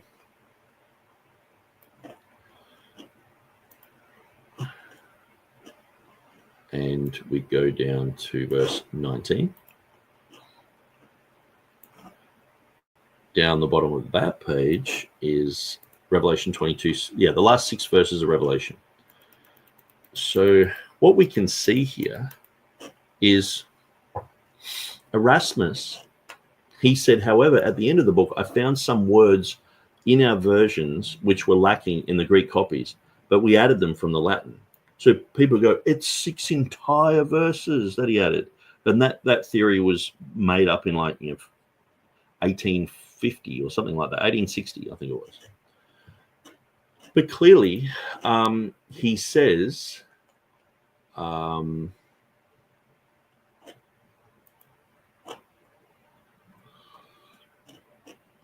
let's have a look at this. So if you look at his annotations, he mentions this, okay? Here's his annotations in his 1516, okay? It goes from one page to the next. I've underlined it here, exactly what he says. So he's saying that, he's amended this. Now, if you look at his 1519, so the next edition, it's deleted. All that is deleted because I've put omit here because he fixed it. The 1522, where the arrow is, it's not there. 1527, not there. 1535, not there. So he only put it in his first edition because it got fixed by the eldest guys. So as we can see, Erasmus only quoted the words in 1516 edition and no other. It seems clear that when Erasmus says, however, at the end of this work, I found some words in our versions that were lacking in the Greek copies, but we added them from the Latin. He is speaking about how the Greek was lacking in the Reuchlin Codex, and he filled it in from the Latin in his copy from that codex. Okay. And so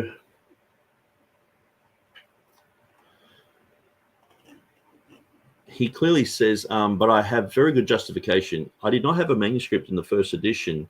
In the second edition, I had help with the Aldine edition. Therefore, I fulfilled the promise I had made in the first edition. So he amended that. Okay. And so what people make out is that he back translated the 6 entire verses where he didn't. He clearly talks about where he spotted homoioteuton. Okay.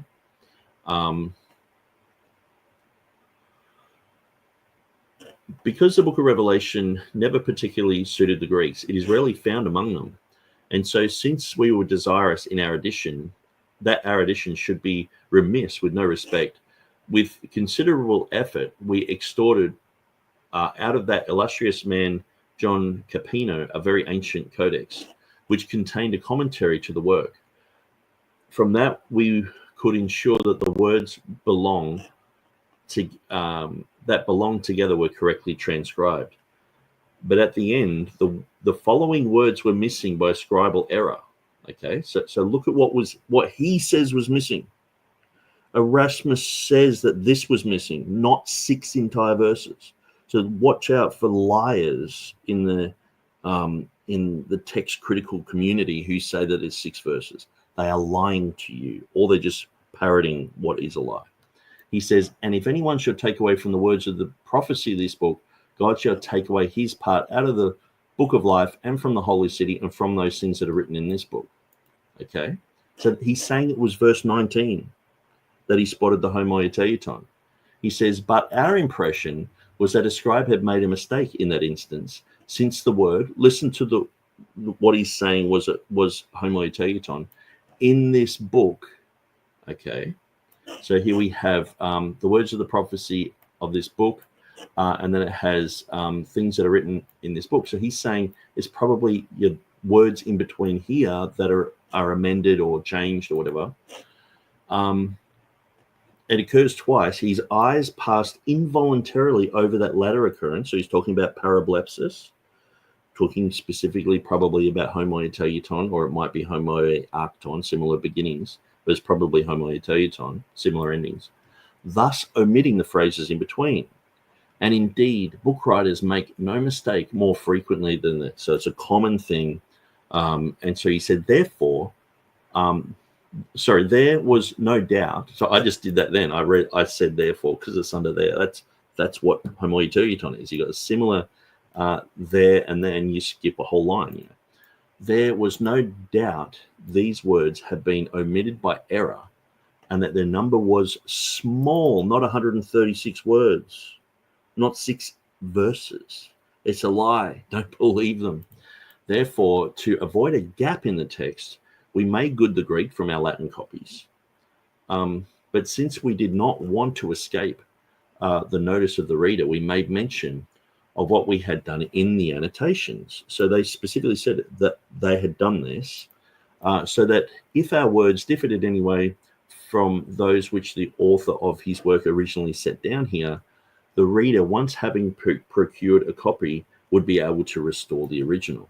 So in other words, if there was any difference, it could be restored. Now,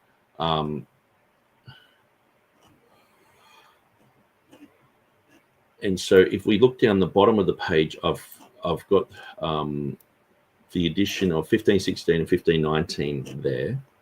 And so I haven't done these other 3 editions of Erasmus yet. I've done Scrivener, Beza, and Stephanus's as well.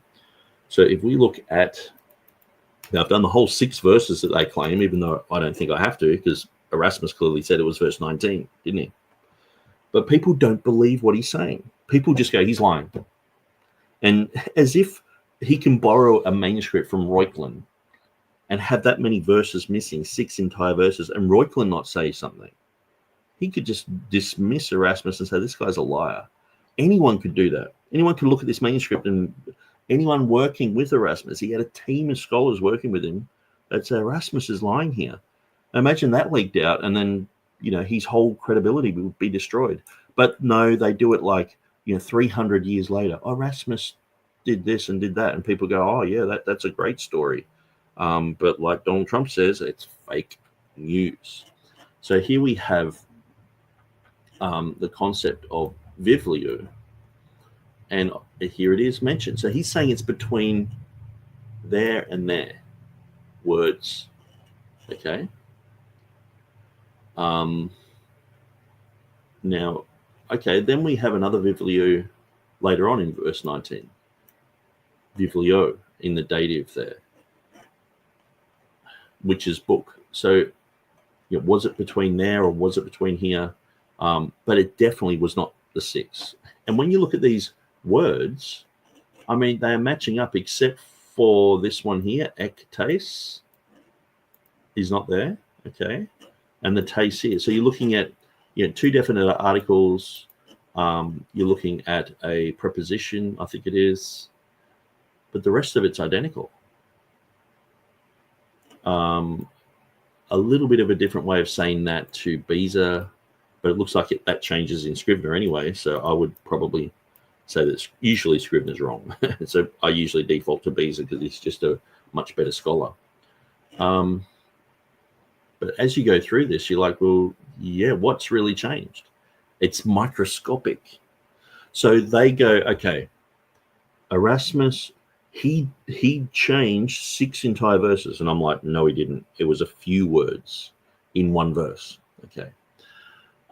So then they go, well, we think that Erasmus did this often all over the book of Revelation. When we find something that doesn't match up with his Greek manuscript, which they say they have, which I don't think is his Greek manuscript, then they're like, well, he back translated from Latin there as well, and there, and there, and there. And it's just all these places. Now he's just the back translation from the Latin guy. Instead of, no, he was faithful and just in this one place, and he let the whole world know what he was doing. And then it was fixed in the next edition. And so he didn't mention it anymore. And so clearly he's being open, honest about everything. But critical text people love just stories and love, I don't know, just, I guess, they would be into sitcoms, if they were around back then, or just, fake news or whatever. So why didn't Erasmus, if he's just back translating all these things from Latin, why didn't he just copy the Communihenium from Latin? see, it goes against their story. Their whole concept of the Commuhanium shows that he wasn't just back translating anything from Latin, was he? He was waiting until he had specific Greek evidence, and then he was running with that and saying, yes, that's perfect. It doesn't have the solecism there. That's a good reading. Okay, we're going with that now. It's in the Greek. Here we have manuscripts proving that it's in the Greek. Yes, it's dropped out of a majority, but the Greeks also doubted the whole authenticity of the book of Revelation as well. You know what I mean? So, so anyway, what we're seeing is there's a lot of stories made up about Erasmus to demonize him as someone who would just back translate from the Latin wherever, but then he doesn't do it the Commuhanium, does he? So that story is not really true, is it? But the more you get into this stuff, the more you just see that scholars are just saying whatever they want here. I mean, we talk about the fake science behind COVID and the fake science behind global warming. I mean, this is next level. This is like the fake science behind evolution. You know, we're just seeing people, atheists, heretics, all Unitarians, all coming together and just in agreement that Erasmus is, you know, not an authority. He's just, you know, to be demonized, and they just make up stories about the guy, and people just swallow it. And even TR people many times will parrot this, I guess, because the thing is, unless you get right into it, you don't know this stuff because hardly anyone's saying it. But hopefully, you know, with YouTube and with a platform where we can say, hey, let's at least think about these things, because hopefully people who are way more scholarly than me can examine these claims and go, yeah, actually, you know, what Nick Sayers is saying, the Codex Britannicus is not Codex Montfortianus. That's a huge deal. But, you know, people who are in the critical text field, that they have no interest in this. It's like I have no interest in the Apocrypha. Okay, I know SoCal Preston's like, let's debate this issue, and I'm like, oh, it like to me, it's like reading the Book of Mormon. It's just I have no interest. Like I know it's not the Word of God, so I'm just like, things that are the Word of God and attack my position. I'm like, okay, I want to defend against that, but maybe I should really get into, you know, Gnostic Gospels and the Apocrypha, because it seems like that's the way that people like Stephen Boyce and Wes Huff and these other guys are heading. And there's bound to be a whole bunch of stuff that's said about it that is inadvertently like an attack on the TR. You can just see this type of thing coming. Or like they're going to say, hey, we know all about this stuff and you don't, so we're a better scholar.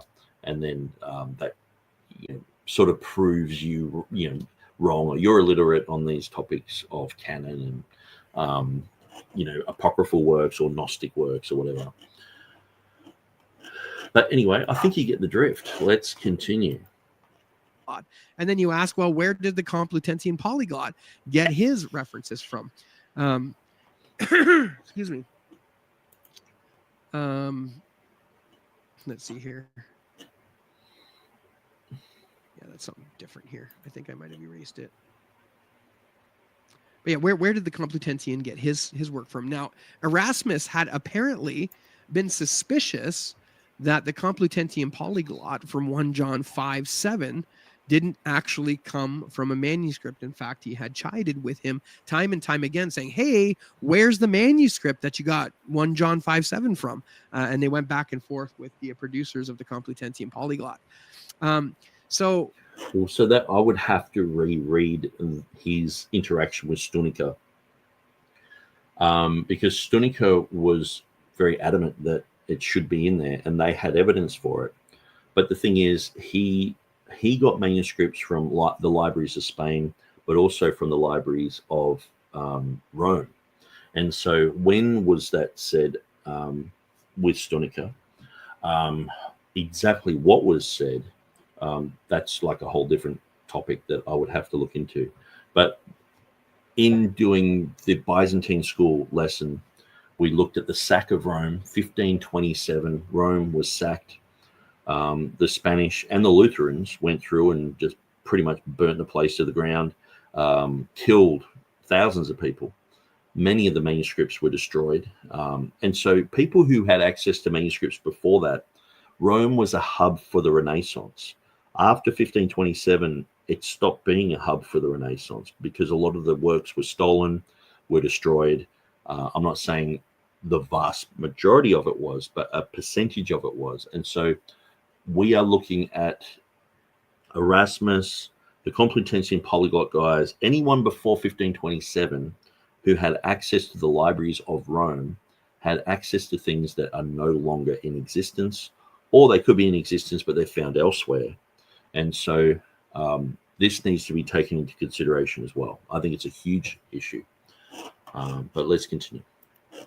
The suggestion there is that the polyglot editors didn't get it from the... And so just before we move on to the polyglot thing, Codex Montfortianus, the one that people say is the British Codex, where they date it to 1520, when you look at Adam Clarke, now most people know Adam Clarke's commentary.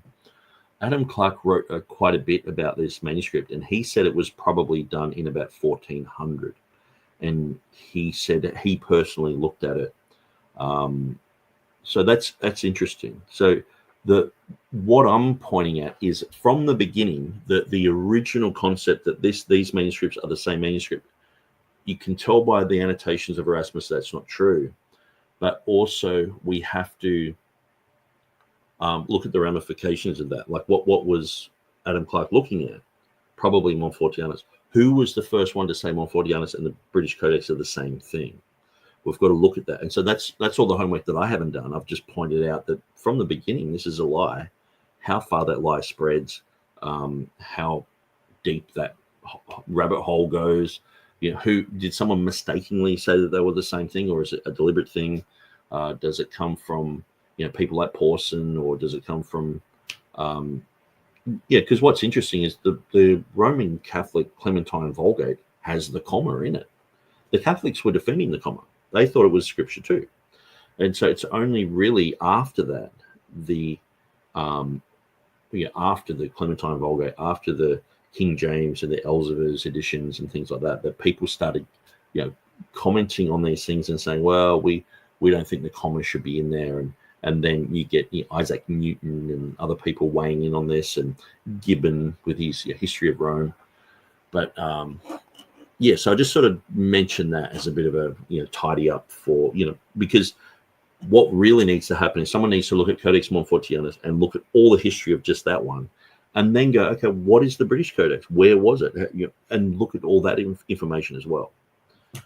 That's what really needs to happen, and in the mindset that these are separate things, because people are just going, well, critical text guys have said it, the magisterium has spoken, case closed. What are you talking about, Nick? The Greek manuscript tradition, and they translated it from the Latin. So again, the problem we have is that when you go back to this reconstruction of this text that has been missing for 1,000 years from the Greek manuscripts, all of a sudden it shows up with the articles in it. Where did those articles come from? So far as I can see, even in manuscript 629 and manuscript 661, which appear, 61 is debatable. I think that appeared after the advent of the printing press. Seems to be impacted by the Latin, but nonetheless, 61 doesn't have the articles. 629, which is the only manuscript appearing before the advent of the printing press, doesn't have the articles. So you notice this is the only one that comes before the advent of the printing press. But how does Dwayne know this? It's just, okay, Codex Montfortianus is 1520, and that is the British Codex. So there you go, two manuscripts. They just joined together. People just say, oh, they're the same thing, and they're dated to 1520. And so how do you know? You know what I mean? It's just what is said. This is the sort of stuff that Dan Wallace will say. It's hot off the press. Roy or Froy sat down for 8 months and wrote it, and then said, here we go. We found a manuscript. You made a promise that you'd put it in. And he's like, oh, I did too. I better put it in, And this is the type of rhetoric that we have to deal with. But instead, doing independent research, you would go, okay, let's get rid of all of those types of presuppositions. Let's look at Codex Montfortianus, and let's look at the British Codex. Who mentioned this? Who was talking about it? I mean, we have it written down here exactly how Erasmus said it was written. We could search for those words. We could search for manuscripts with specifically those terms, and perhaps find it written in other materials. Other people certainly have written on it, Burgess and others. And so where did they get the articles from, right? It looks like we have a conjectural emendation by Erasmus on these articles. In fact, you could probably even take this a step further, and based on manuscript 629, I wouldn't go that far, but I would go so far as to say the articles are conjectural emendation by Erasmus. They are conjectural emendation, and the question is if we have to.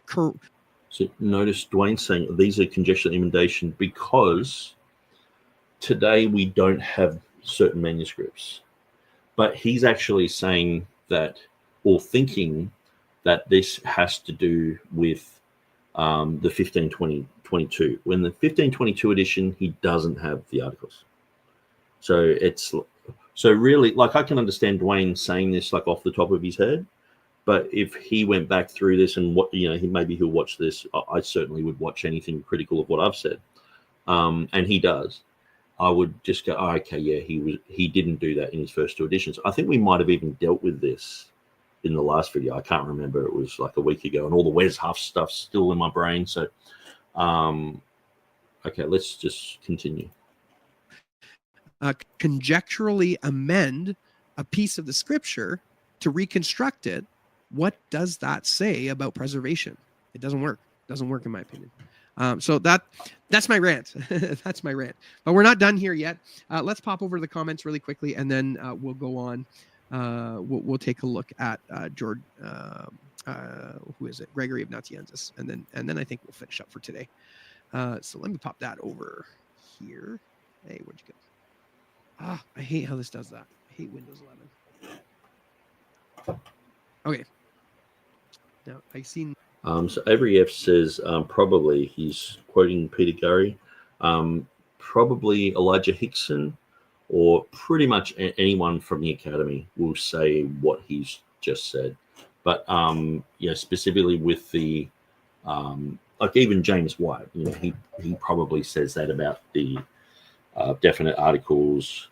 But yeah, as far as having a conjectural emendation, I might actually quickly Google that. Communihanium, or 1 John 5:7. It's easier.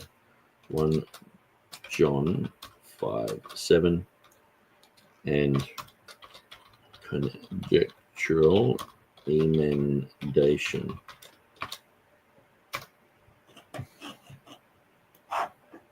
And so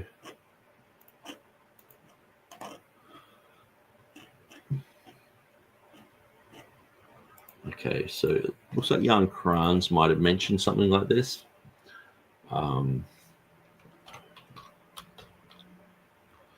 Jan Kranz has written on conjectural emendation and other topics, looking closely at the received text work of Erasmus and Beza and some elements. Okay, so this is in the Communihanium article. So yeah, I don't think he really talks about the comma much in that. Okay.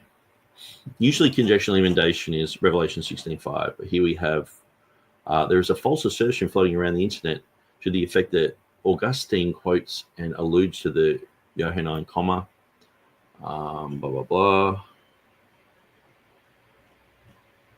Okay, so I'll look for the word conjecture. Oops. So I don't think he says conjecture there, even though it came up in the search.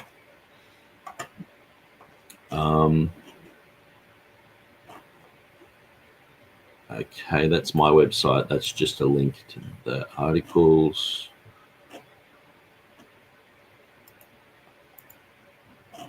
Let's have a look. Comma.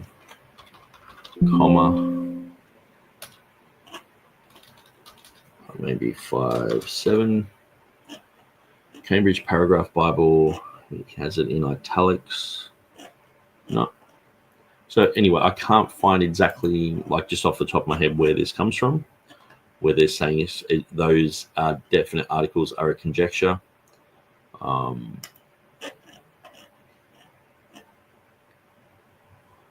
Maybe if I type in articles.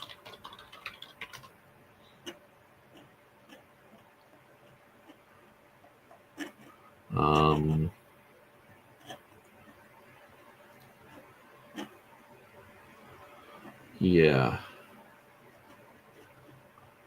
So maybe Dwayne has just sort of, said that. Maybe it's his own thought. And it does seem like he was sort of saying that. Like, I think it's conjectural intimidation. So maybe it's just Dwayne's thought. So Nick is commenting a lot in there. I'm curious as to what he's going to say. Let me fix this up. There we go. Excuse me. All right. So what are y'all saying in here? Okay. Hello, can we stand souls of scripture? Vulgaris. I thought the Enlightenment was in Greek linguistics, not as we would think today. He introduced an entire corpus of change. Dwayne's in the house and said, I'm here. I'm not quoting anyone. Well, that's good. We got it right from the source. We didn't want to do a conjectural emendation on what you had said, Dwayne, so we thought we'd go to the source. And your head popped up, so that's great. In Greek. Yeah, the general gist I got was the Enlightenment was the impacted thinking of the West, and the Orthodox Church clearly did not like that. If this was Enlightenment in the sense of pushing forward advances in Greek linguistics, I don't think the Orthodox Church would have had the problems with him that they had. All right, the storm is upon us. Did you get snow, Steve? We ended up getting a ton of snow. I'm going to be out there shoveling tomorrow. I think we got 12 inches, 12 to 18 inches of snow. Yeah, there's a lot. Actually, double negatives in English are fine. It only negates in mathematics. Well, no, but it's considered poor grammar. Maybe that's just our dialect up here in Canada. I always remember getting in trouble for using double negatives in school and all that. I think I mentioned this in the last video. It's not really a big deal, but it's an interesting thing. If you go to grammar boot camp, English grammar boot camp, I think it is. Yeah, this is it from Amazon. So I've gone through this, and so it's pretty well done. Now, this lady, I can't remember who she is, but one of the things she goes through is the whole concept of how this mathematical concept of having two negatives making a positive, that came into grammar, and a lot of Latinization, a lot of Latin rules and Greek rules ended up in English grammar, which didn't really fit, but is still sort of hanging around today. And so she just debunks the whole thing and says, no, you don't, you shouldn't have this type of thing. You shouldn't have two negatives in grammar making it a positive. That's a mathematical thing.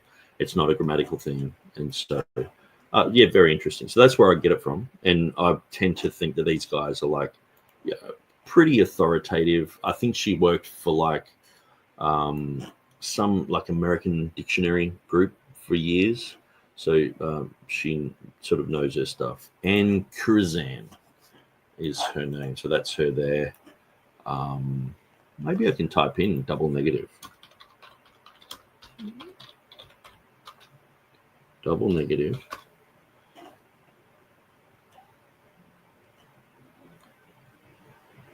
Language audit, double negatives dissected. So this might be her. But there is subtlety in being able to say things like... Actually, it's probably going to get a copyright slap. So I better not.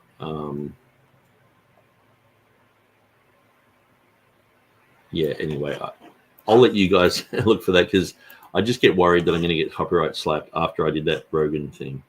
So let's continue.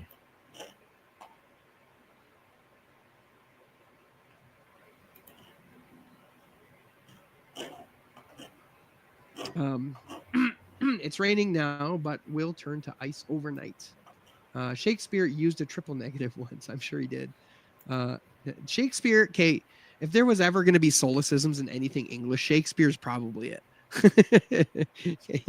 he was the wild child of the English language. We'll just say that. Hello, Nick. Also, ain't equals am not. I ain't. That ain't right. Pariti recte sunt, si mecum consentuint.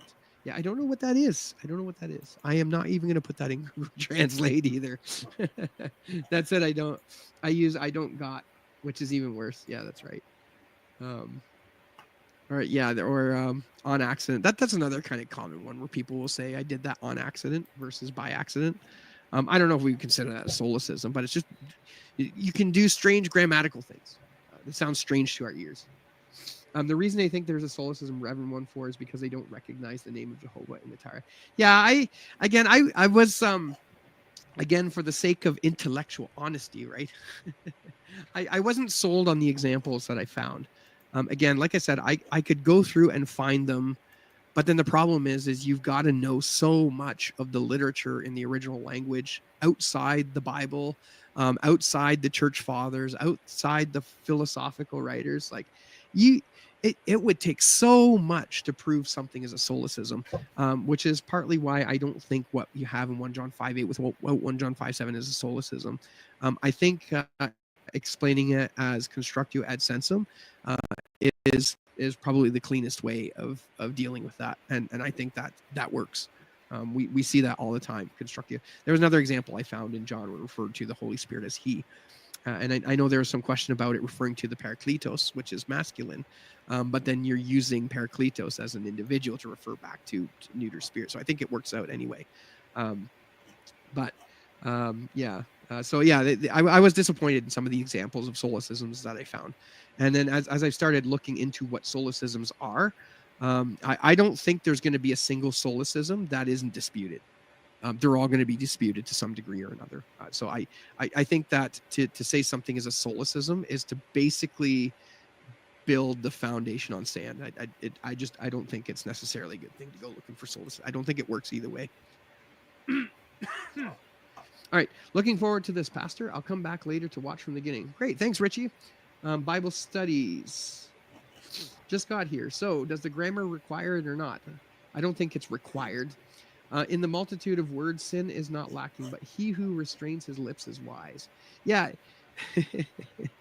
it takes a lot of explanation on either side, doesn't it? I don't think that's specific to working out or working through issues. I think that's just talking generally in life. It's a general proverb.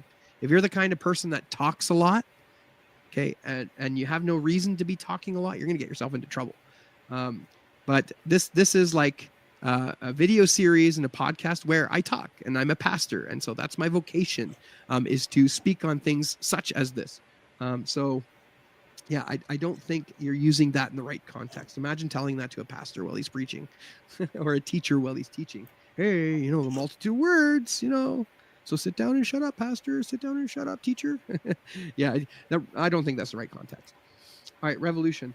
I basically said the successor of Constantine in Byzantium was an Arian. Yes, that's it. The Complutensian was based upon Greek manuscripts. Now that's interesting. I know you say that. I wish I have the phrase somewhere. And what it says, it specifically talks about the Pope using his political power to produce for them Greek manuscripts and other aids as needed. So the question is, did the Greek 1 John 5:7 come from the Greek, or did it come from those, quote, other aids, which I would assume would be Latin manuscripts? So there.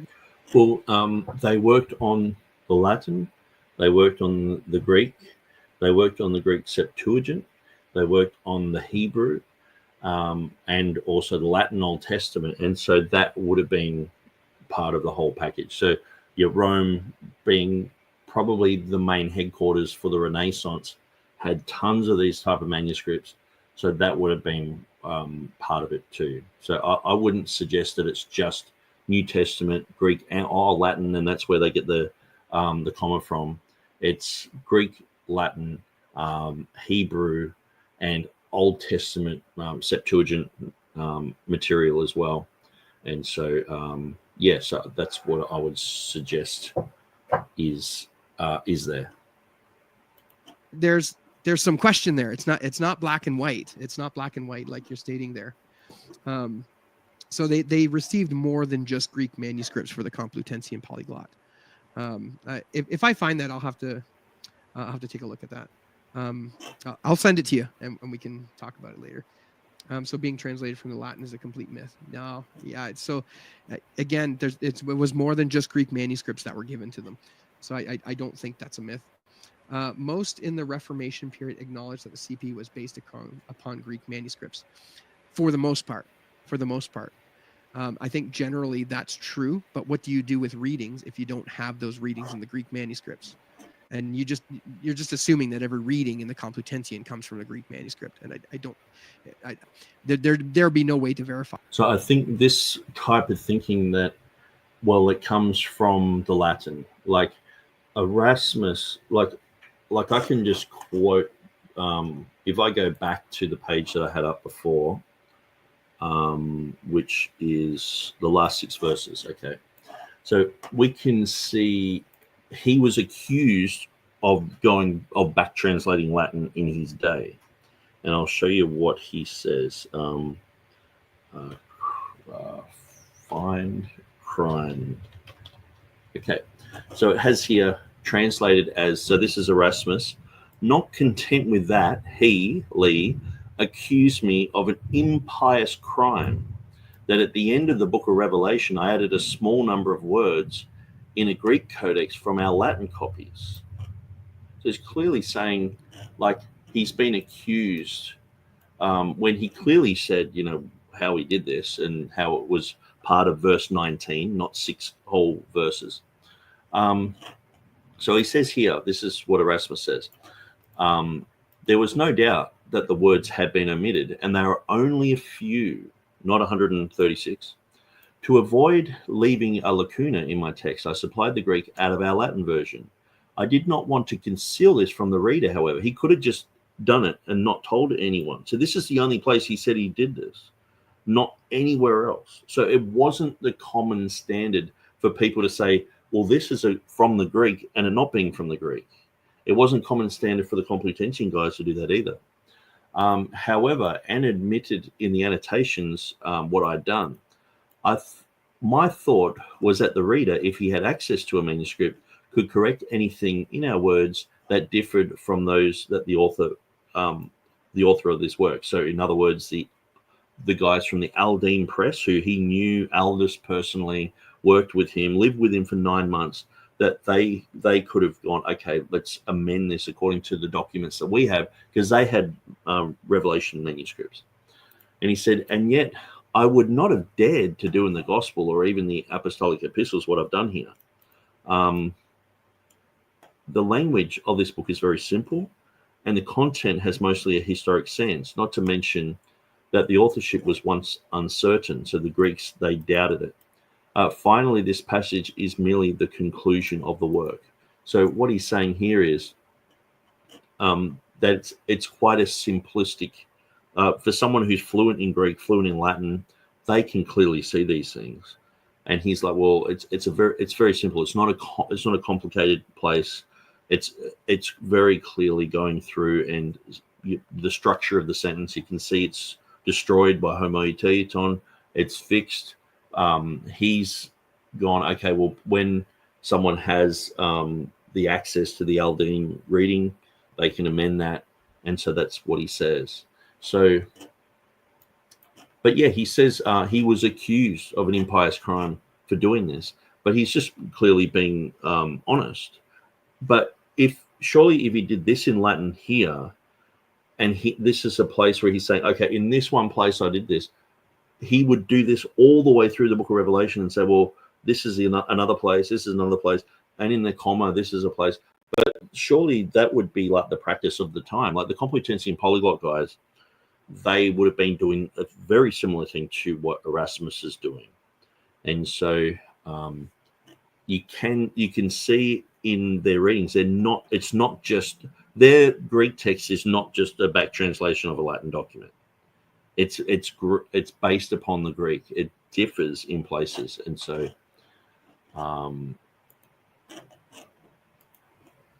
So yeah. Anyway, let's continue. By that, especially given that the phrase used is he sent us the Greek manuscripts and other aids. So Avery F says, did Rome ever mess with the Syriac at all? Well, the Syriac was first done in 1555. So the translators who did the Ethiopic Bible of 1548 and 1549, they were the same guys who worked on the Syriac. So these are all Semitic type languages. Now, there was a pope in 1555 who was, I think he was only a pope for like 3 weeks, but one of the things he commissioned was the Syriac Bible to be done.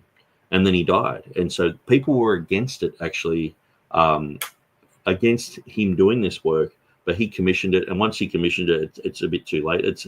I guess it's sort of like if Biden commissioned something, 6 weeks ago, you can't just undo it now, sort of thing. It has to just follow through.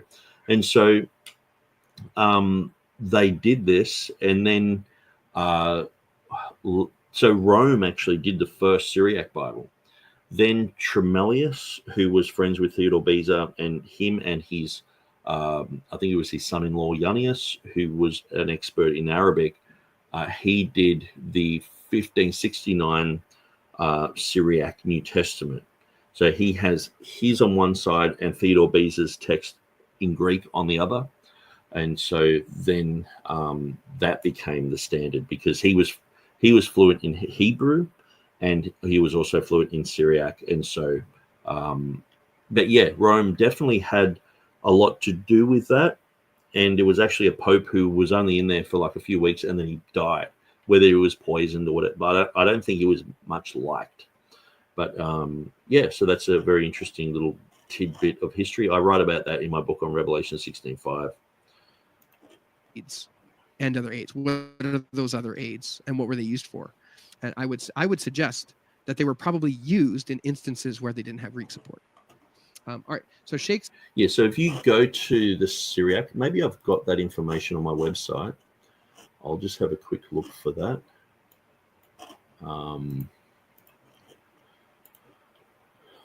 John 5:7. Here we go. I'm pretty sure I talk about the Syriac.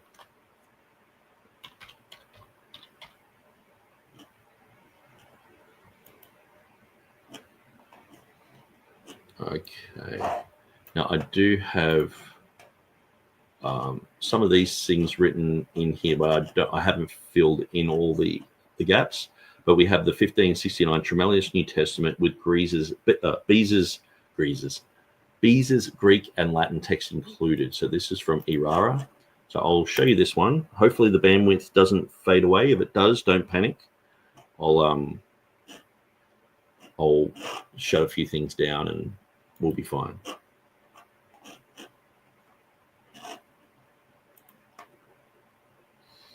So Dwayne Green says, did someone come along and make those corrections?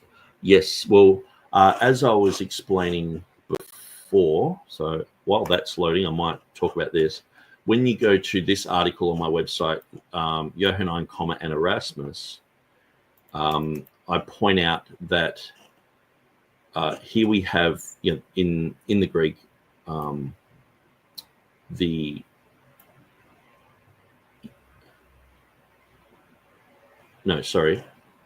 last 6 verses of Revelation. Yeah, sorry, wrong article.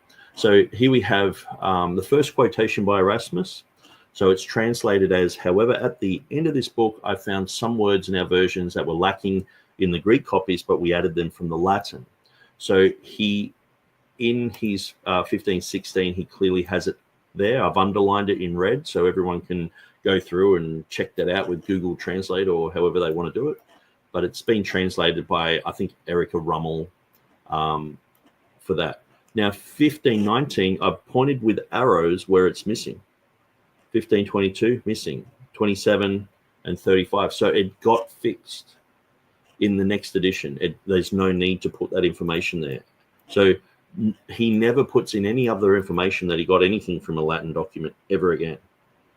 And so it's just not...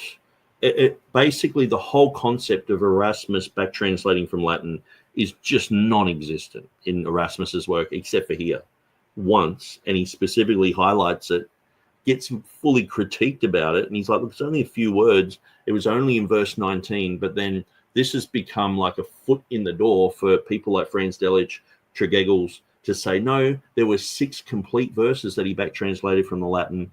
And when you look at these other manuscripts, oh, he must have just back translated here, there. He's just a liar. Get rid of the Textus Receptus. You can't trust Erasmus. And so this has just become common, a common foundational thing for critical text people to believe. And so,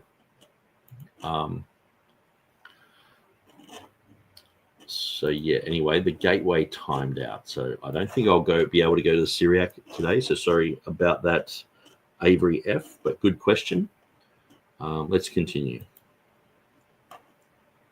Spears probably got a whole bunch of Hapax Legomena. You know he does. Bible version conspiracy. There isn't nothing wrong with double negativity. All right. A lot of old rules about English are really do things like Latin, the true universal language, like they said, not to split infinitives, because in Latin you literally can't. All right. Okay. We're going to take a look at Gregory of Nazianzus. So I think it was Vulgaris. Let me go back to Vulgaris. He says, this is, however, I am able to add here something which, to my knowledge, has not been heretofore observed. So Eugenius made a very ignorant statement here. And you know what's funny about the phrase ignorant? I'll just share this little anecdote while I can. My parents, when I was a kid, if I did something really bad, would tell me that I was very ignorant. And I grew up thinking that to say something is ignorant is to basically call it bad. I didn't know until relatively recently. As a grown adult, I finally realized that ignorant just simply means you don't know. So his ignorance is on full display here because in this chapter, Gregory of Nazianzus, he was a 5th century. Was it 5th century? So I think one of the issues about saying this is, I think I even mentioned it in the comments section when the video was live, that it's most probably more like this is part of a whole section, a whole tome, and he's saying up till now it hasn't been observed. We've got to understand that it was in Latin. It was translated by a guy online called Jim, who was not favorable to the Textus Receptus position. So some things you read and it's like, but I don't think he was saying historically no one's ever noticed this, but probably more so up until now, up until the writings that we've talked about, this hasn't been observed. And so that's what I would say that he's saying. But yeah, we'll just continue on. Country, let me get that right here. I should start putting these there. Gregory of Nazianzus is, we'll tell you right now. Also known. Yeah, he did, Nick. And one of the things between the compilers of the Complutensian Polyglot and Erasmus was Erasmus kept chiding them because he wanted to know where the manuscript was that contained the comma in the Greek. And he became suspicious that they never had one because they never produced it. So Gregory of Nazianzus, he's late 4th century. Okay, so not 5th century, late 4th century. So this is what he writes. It's a bit long, but I'll read it out anyway. We're here late. It's going to be a 2.5 hour. No, it's going to be a 2 hour live stream. All right. So he says, you say things of one essence are counted together, but those which are not consubstantial, I looked that word up like 5 times. I believe it refers to 3 which are considered 1, are reckoned 1 by 1. So you say things of one essence are counted together, but those which are not consubstantial are reckoned 1 by 1. Where did you get this from? From what teachers of dogma or mythology? So he has a problem with this saying that things of one essence are counted together. Do you not know that every number expresses the quantity of what is included under it and not the nature of things? But I am so old-fashioned, or perhaps I should say so unlearned, as to use the word 3 of that number of things. So you don't use one for the three things, you use three. So he's making a distinction between what's a 3 and 1 and versus what's just a 3. So even if they are of a different nature, and to use 1 and 1 and 1 in a different way of so many units, even if they are united in essence, looking not so much at the things themselves as at the quantity of the things in respect of which the enumeration is made. Now, my mind is going like crazy trying to figure out exactly what he's saying here. But since you hold so very close to the letter, although you are contending against the letter, so I would take this phrase to say that they're convinced that the scriptures are the scriptures, even though they are contending and they don't know it. Pray take your demonstrations from this source. There are in the book of Proverbs 3 things which go well: a lion, a goat, and I'm assuming that's a donkey, starred out because of the cuss word. And to these is added a fourth, a king, making a speech before the people, to pass over the other sets of 4 which are there counted up, although things of various natures, and I find in Moses 2 cherubim counted singly. But now, we're getting there, in your technology, could either the former things be called 3 when they differ so greatly in their nature, or the latter be treated as units when they are so closely connected and of one name? For if I were to speak of God and Mammon as 2 masters, reckoned under one head, when they are so very different from each other, I should probably be still more laughed at for as such a connumeration. We're getting there. But to my mind, he says, those things are said to be connumerated. Let me just look up that word. I should know what this is. I've looked at it a million times, and each time I lose it. All right. It is. Connumerated means to count together. The noun form of the word is connumeration. So it is said to be counted together, and of the same essence of which the names also correspond as 3 men or 3 gods, but not 3 this and that. What does this concession amount to? It is suitable to one laying down the law as to names, not to one who is asserting the truth. For I will assert that Peter and James and John are not 3 or consubstantial, so long as I cannot say 3 Peters or 3 Jameses or 3 Johns. For what you have reserved for common names, we demand also for proper names, in accordance with your arrangements, or else you will be unfair in not conceding to others what you assume for yourself. Okay, this is a big long explanation, a big long rant about how to count 3s and where to count 1s and how to count them as units. Okay, presumably this is somebody who's getting all mixed up in the discussion surrounding the Trinity. But he goes on, and this is the important bit. What about John then? What about John then, when in his Catholic epistle, he says that there are 3 that bear witness, the Spirit and the water and the blood? Okay, so there's verse 8. Okay, there's verse 8. He says that there are 3 that bear witness of the Spirit and the water and the blood. Then he goes on, do you think he is talking nonsense? First, because he has ventured to reckon under one numeral, that is using 3, right? Things which are not consubstantial, though you say this ought to be done only in the case of things which are consubstantial. Now, what was consubstantial? Let's look at this just to make sure we got the proper understanding of what's going on here. Oh, wow, I got a lot of windows. I got a lot of windows open. Hang on here. There we go. Defined. So of the same substance or essence, used especially of the 3 persons. So if it's consubstantial, it's the same essence. So though you say this ought to be done only in the case of things which are consubstantial, so only of things which are of the same essence. For who would assert that these are consubstantial? So what he's saying here is when he's talking about the Spirit and the water and the blood, he's saying nobody would assert that these are one in essence. They are not one in essence. Secondly, because he is not being consistent in the way he has happened upon his terms. For after using 3, so this is where he talks about the grammatical issue. So it has happened upon his terms, for after using 3 in the masculine gender, he adds 3 words which are neuter, contrary to the definitions and laws which you and your grammarians have laid down. So you see what he's doing here is expressing how the genders don't match up contrary to their view. And he goes on to say, for what is the difference between putting a masculine 3 first and then adding 1 and 1 and 1 in neuter, or after a masculine 1 and 1 and 1 to use the 3 not in the masculine but in the neuter, which you yourself disclaim in the case of deity? So they are apparently using the grammatical construction, his interlocutor is, to somehow reference out a wrong idea of the Trinity. He goes, what have you to say about the crab, which may mean either an animal or an instrument or a constellation?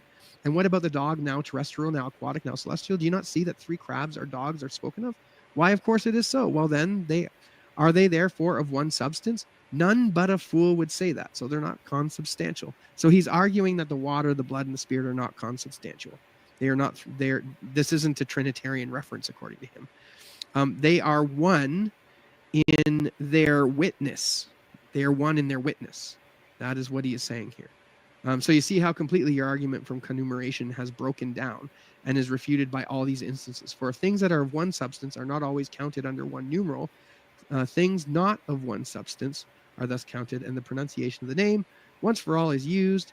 In both cases, what advantage do you gain towards your doctrine? Okay. Now, I have to be honest, I didn't entirely understand everything that was suggested there. But what I did gather from that is, one, that Gregory of Nazianzus does show that there is, he doesn't even see it as a grammatical problem. He doesn't see it as a grammatical problem. Gregory of Nazianzus simply references the fact that it's using the masculine words, or the masculine words there, masculine 3, masculine witnesses, to refer to the neuter words there, water, spirit, and blood. And he does recognize that them as grammarians who've laid down their rules wouldn't like this so much. But Gregory of Nazianzus is not bothered by this. He doesn't see this as a problem. And he doesn't even go so far as to suggest anything about a 1 John 5:7. So Gregory of Nazianzus isn't even a witness to 1 John 5:7. He's just simply laying down a question about what's consubstantial and showing how the water, the blood, and the spirit don't work in the favor of whoever his interlocutor is. Now, would he talk about consubstantialness in if we had 1 John 5:7 here? Well, I don't know. But Gregory of Nazianzus in the late fourth century doesn't seem to be witnessing to 1 John 5:7. And even in seeing that the grammarians there would have trouble with the neuter and the masculine pronouns, doesn't seem to suggest any sort of way of fixing this by appealing to 1 John 5:7. So would his grammarian people that he's talking to appeal to 1 John 5:7? Gregory of Nazianzus gives zero indication that that would be the case. So again, this isn't a witness to that.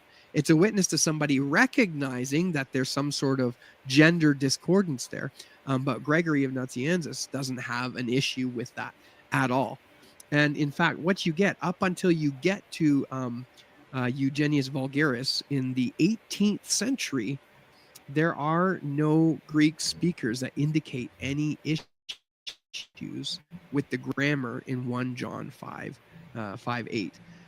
So now you come back to Babiniotis, who, in the 21st century, relatively recently, comes up with this new idea of 1 John 5:8 being required to have 1 John 5:7 for this syntactic parallelism. So, yeah, again, to kind of sum everything up, to sum everything up, I don't find the grammatical, and I mean, I didn't going in. So again, I'm open to the idea that maybe I'm biased coming into the discussion, but I don't particularly find the discussion for this to be rather persuasive. I think the only people who are going to find this persuasive are those who would hold to this position anyway. I don't see people getting turned over because, there's some grammatical interesting thing happening there. I wouldn't go so far as to call it a solecism. I think we can explain this in much the same way that Erasmus had explained this, that this is constructio ad sensum. That is, that it's using the masculine because it's seeing the Father, the Spirit, that it's seeing the Spirit, the blood, and the water. I think it's seeing them as doing a person's job of bearing witness. in the context of the passage, it's bearing witness to who Christ is. So yeah, I don't think it is as big of an issue as we would make it out to be. Again, leading up to the question of, are there solecisms in the New Testament? Probably. Again, this would be an area a little bit more interesting of study. Just the three issues that I found, they were disappointing. They either weren't solecisms, could be explained another way, like for example, legontes being referenced by the myriados, the many, the thousands and thousands, and the tens of thousands are worshiping God. That doesn't work. Revelation 1:4, apo tu hoon ki hoin ke hoer komenos, right? 2 is not there in the critical text. 2 is put in there. TOU or tav omicron epsilon is put in there to make it concordant with apo, with the preposition. But again, even if the preposition wasn't there, hoon ke hoin ke hoer komenos, that's a title. And there's always exceptions made to titles and things like that. So again, that's kind of disappointing. So I'm not entirely convinced. I don't think this is a very strong argument. Again, you go back to Vulgaris and how he ended his statement that at last, I have found a cup and not a jug. He didn't put much stock into his own argument, and so that concept of the jug and the cup, I think.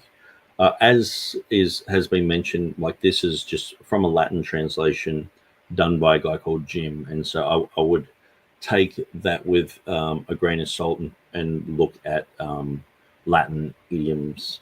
And so I think Dwayne mentioned this in after this video, that it was sort of like meaning I've spoken too much about something, or something like that. It wasn't so much the whole argument, that he's just at the end going, well, it doesn't really matter. And so, yeah, Dwayne says, I admit to misrepresenting the last statement. It's actually an idiom meaning something like, I've said far too much already. Yeah. So yeah, we'll just continue. Only time. But just on no one sort of mentioning this before, Eugenius Vulgaris. I'll just go back to Gregory of Nazianzus. So on my website, I have all that Dwayne just read through there. So Gregory of Nazianzus. So I might just quickly read through this little bit here, and then I'll skip over what Dwayne's read already. Gregory made significant impact on the shape of Trinitarian theology among both Greek and Latin-speaking theologians, and he is remembered as a Trinitarian theologian. Much of his theological work continues to influence modern theologians, especially in regard to the relationship among the three persons of the Trinity. Among the two brothers, Basil the Great and Gregory of Nyssa, he is known as one of the Cappadocian fathers. Okay. So then we read through what Dwayne read, and this sort of highlighted bit, the boldened bit, is talking about the consubstantial issue. Then if we go down to the Tim Duncan section in 2010, when less information was available than today. So Tim Duncan, in his book, Setting the Record Straight on 1 John 5:7-8, wrote, while it seems that Gregory himself does not know the comma, it is also apparent that those with whom he is discussing the passage recognize a grammatical error that is present in the text if the comma is not included. Nittel, so he's an author back in like 1820, I think, or probably earlier than that. He notes both the objection to verse 8 offered by Gregory's opponents on the basis of the grammatical solecism introduced by the deletion of the comma, as well as Gregory's attempt to get around the problem by an affected indifference to the problem. He writes, and what says the venerable Greek bishop in reply? He says, it is indifferent to me whether we say tres or tria in speaking of these things, of the neutered gender. Yet surely the linguists of his day would scarcely have conceded that point to him. Neither Gregory nor any other Greek, as far as I know, confirms this rule by their style of writing. Neither can we attempt to call the Tres Marturiontes a Hellenism. At least St. John has distinctively shown that he cannot be liable to such imputation in the present instance, nor indeed throughout his first epistle. Nittel's argument is simply that Gregory's indifference. No knowledgeable Greek writer in that day would actually have believed the argument Gregory makes. Gregory's indifference appears to be more intended to turn aside an argument from his opponents through denigration rather than an appeal to reason or fact. Gregory himself, as well as other Greek writers, including John himself, did not make the sort of grammatical error introduced into the Johannine text by the deletion of the comma. Far from being discovered lately by Robert Dabney, as certain critical text supporters on various internet forums have tried to claim, recognition of the grammatical difficulty for the critical text supporter in this passage was recognized by a Greek-speaking patristic writer over 16 centuries ago, though he apparently did not know what to make of it. So when we look at people who were talking about the comma and grammatical issues of it, we know that, like, lately people like Edward Hills, he talks about it. We also know that Gavin McGrath, he has about 10 pages on that in one of his pages. Even though he's talking about the Gospels, he just brings up 1 John 5:7, talks all about it. And I think I've actually got it on my website. So I might just quickly grab that. So maybe Gavin. No, it doesn't come up there. So if it's not there, index of Johannine articles, and Gavin McGrath. So he, in his textual commentary, so this goes for a long time. So he has quite a lot to say about this. But if we look at, say, grammatical, maybe solecism, no. But anyway, I've read through this a couple of times, obviously, because I put it on my site as I was doing it. I was reading it. He talks about what Metzger says, Byzantine witnesses, looking at different manuscripts, what they say, etc. So it's quite an interesting read. But he does talk about, I'm pretty sure he talks about Nazianzus. No, that's my link to that. So, but anyway, that's Gavin McGrath. He's on his textual commentary. I've got a link to his original work, which might be easier to read in that type of form. And we're looking at, I haven't got the page number there, but if I just type in comprehensive analysis into the search engine there, it should come straight up to that section. Here we go. So that's where it sort of starts talking about the comma. And that is it's on the introduction, actually. Oh, no, it's not. I think the whole thing is an introduction. So page 141.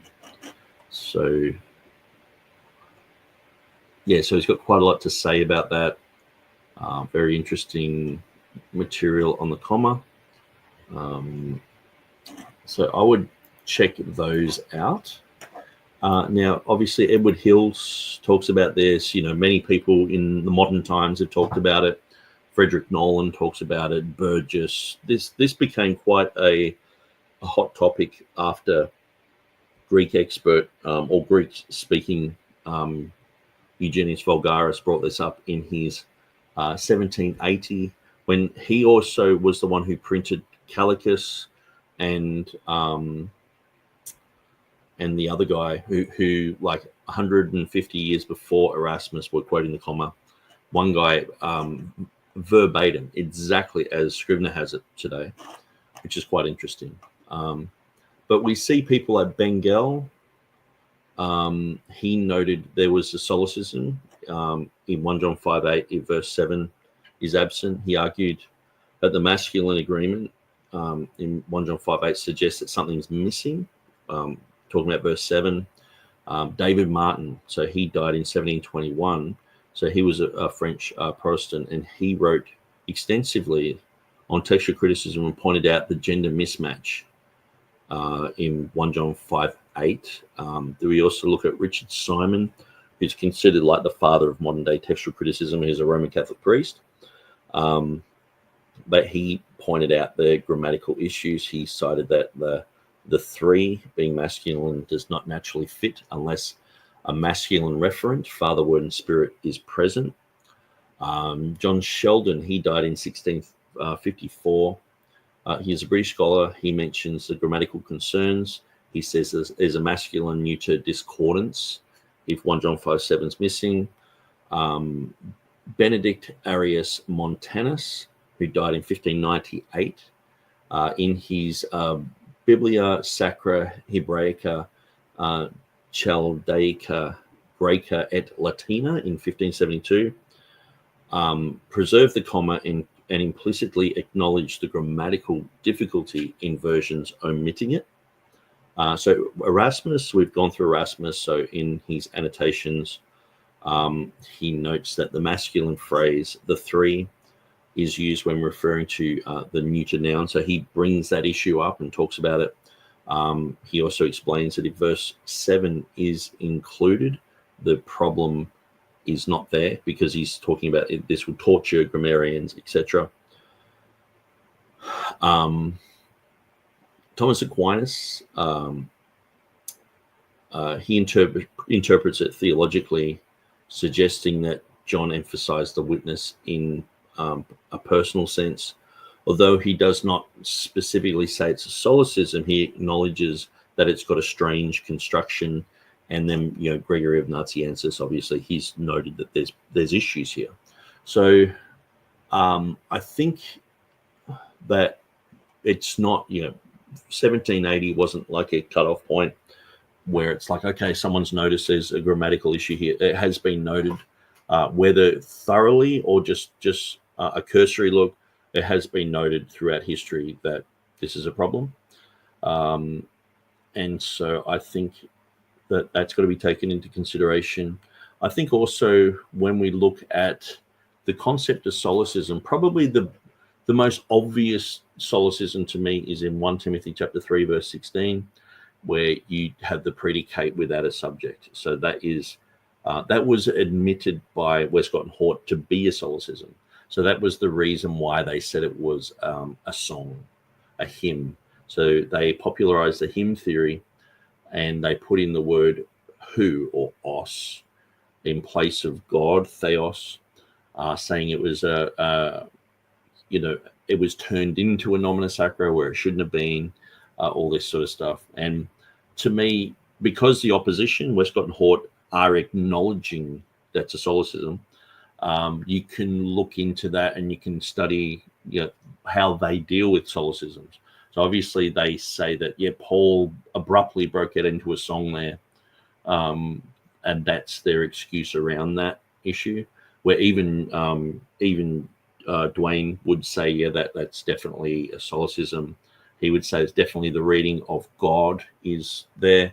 Even James White in King James Only Controversy says he agrees with Dean John William Burgon on that issue, and the reading should be God was manifested in the flesh. So not he who appeared in the body, or who appeared in the body is how it reads.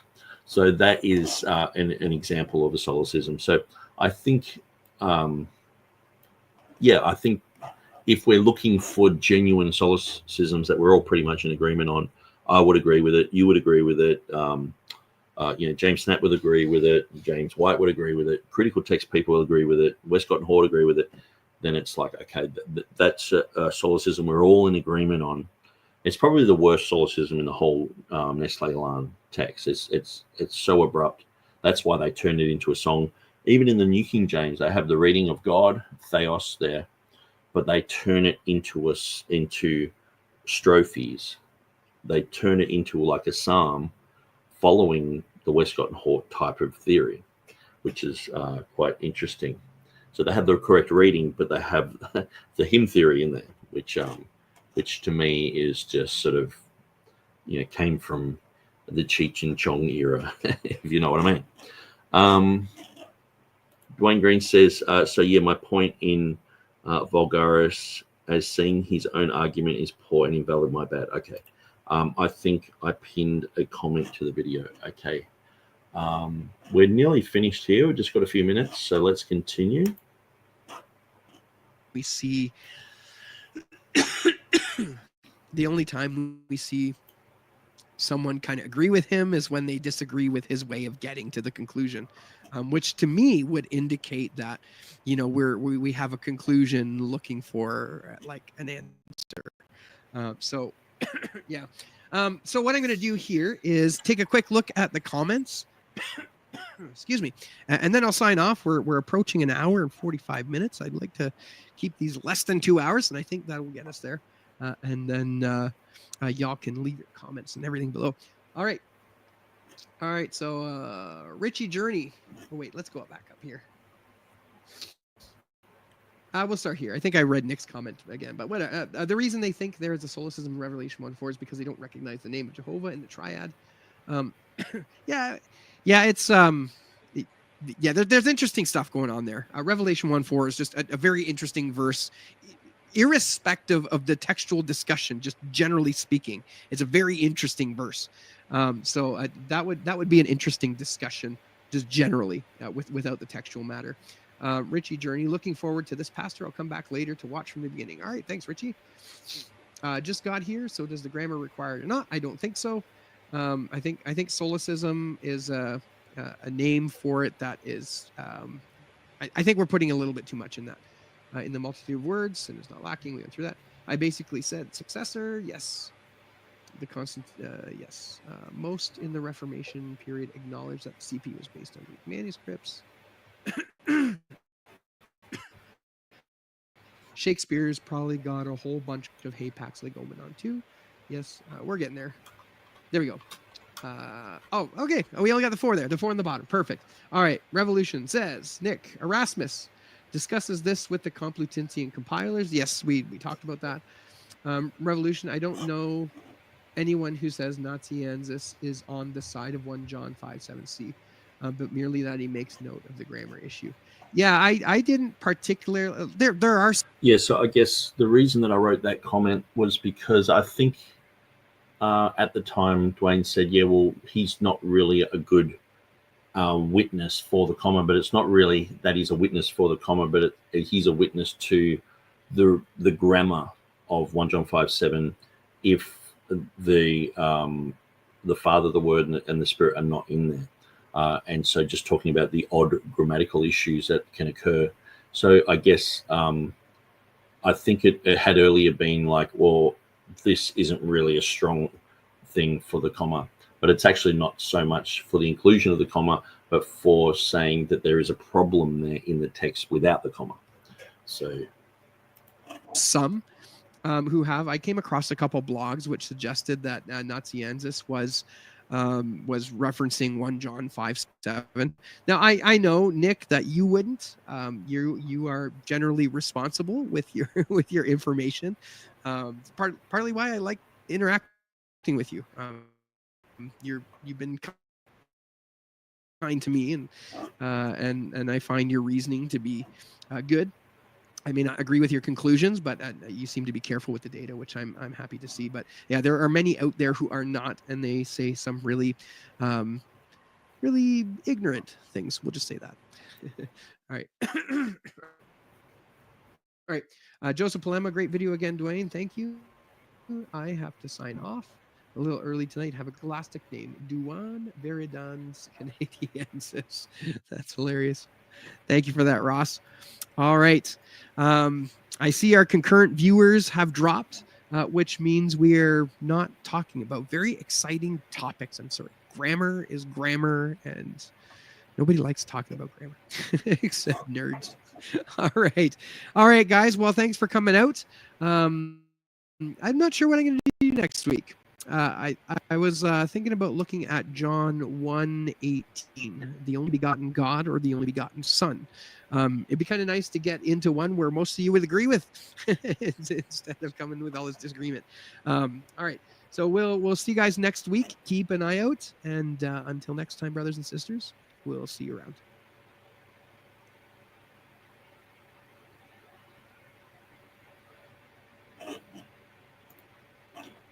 Okay, so I'll just move that aside. Now, I just want to show this. So this is the dissertation by Grantley McDowell, okay? Now, we're on page 323. So this is Raising the Ghost of Arius, Erasmus, the Johannine comma, and religious difference in early modern Europe. And so this is by Grantley McDowell. So he grew up in Melbourne, Victoria, where I was born. And he is doing this underneath the guys promoter, Hank de Jong. So Hank de Jong has recently passed away, but we know of his work. I think it's 1980 work where he was talking about some of the issues that are brought up against Erasmus and things like that. So this is sort of like the critical text manifesto against the comma, okay? But it's sort of like when you read through Wikipedia, you mightn't agree with it, but it triggers thoughts. And you go, oh, I'll study that. And so that's what I use this for. Now, if I go down to page 323, I'll just show you what he says about Christianity, basically. I'm pretty sure this is the only place where he says this. It might be another spot. But he sometimes jumps on the Textus Receptus Academy site, and so actually I'll look up. I was looking for this thing, and it came up. Yes, and it reminded me of it. So.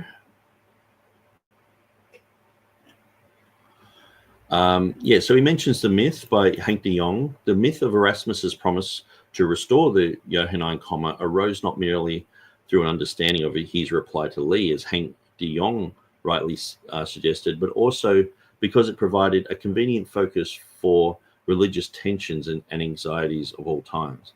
The myth was begun by Isaac Newton and David Martin, who independently drew on the careless phrasing of Richard Simon. It is ironic that this fictitious account could have been promoted by Richard Pawson. So Richard Pawson, he's very against the comma, but he's just vitriolic. That's really all. Normally such a careful critic, and more than ready to deride the slightest error of fact or argumentation made by his opponents. As such a result of public attention on the dispute between Pawson and George Travis, the myth of Erasmus's promise began to appear in many different versions and contexts. The fact that the myth could not be referred back to any text in Erasmus's surviving text, he's got the Latin word that he's fluent in Latin, so he knows his stuff, means that it could not be adapted easily to many different purposes. Depending on how it was told, the myth could be used to exemplify Erasmus's honor, his scholarly integrity, his pragmatism, or his weakness in the face of authority. It could also be used as evidence that Erasmus came to accept the comma. So this is the whole thing of he rushed to print. He promised, had a rash wager that he would put in the comma, but it's been proven by critical text scholars who basically have to have copied this idea in a sense where the people, defenders of the Textus Receptus, are saying this is rubbish. And it's a bit like one of those things where, like with Revelation 16:5, I've said so many times, look, it's the name of Jehovah, name of Jehovah. People are like, no. And then in the end, they're like, sort of. And then just like moved on, So this is sort of what they're doing here. They're like, well, and they're sort of claiming it's their idea now. It's a bit like with the Easter stuff. Like for years, I've been coming out saying Easter's not a pagan festival, not a pagan festival, and now Wes Huff is doing Easter's not a pagan festival, and Mark Ward and a few others. It's like, well, your guru James White is saying it's a pagan festival, you know. Anyway, but the main thing I wanted to read, so I just sort of skip through that. Okay, now he says here, over the past half century, the issue, I might make it larger. That would help me read it. There we go. Over the past half century, the issue has been revived by fundamentalists and has become a rallying cry of defense against textual criticism and liberal humanism.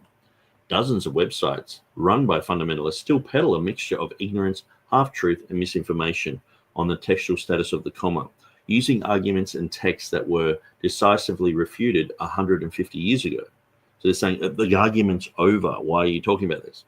Influential fundamentalists like Edward F. Hills, Jack Mormon, and Peter Ruckman do little but spread error about the claims and achievements of biblical criticism, suggesting that the critical rejection of the comma is part of a conspiracy to deceive the honest Bible believer. What is worse, the fundamentalist attitude towards biblical criticism is invariably paired with an aggressively conservative social image. One internet blogger concludes from his defense of the comma with the claim that the omission of the comma from modern editions has been driven by deceitful textual scholars, lying homosexuals, homosexual sympathizers, abortion supporters, feminazis, socialists, and Christ-denying apostates. So it comes from av1611.com. Such examples show how fundamentalism is not only inimical to biblical scholarship, but also promotes a destructive social order. So then he mentions, actually, that's just the part where he mentions that. I'm pretty sure it's in the introduction. Now, I'm going to have to remember a few words in the introduction for a search.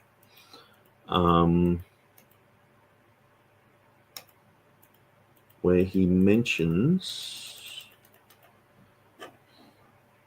let's have a look. If I can't find it, I won't bother spending too much time on it, but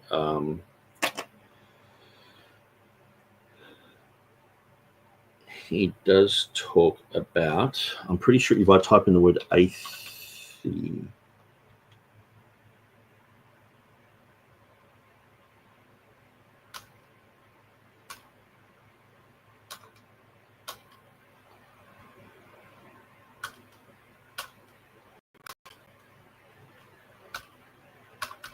no, terrorist. That's what I'm looking for.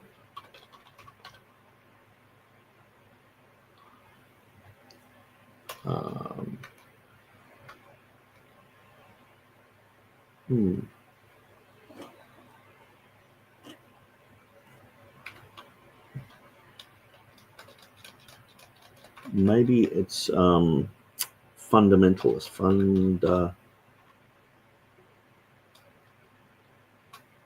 Yes.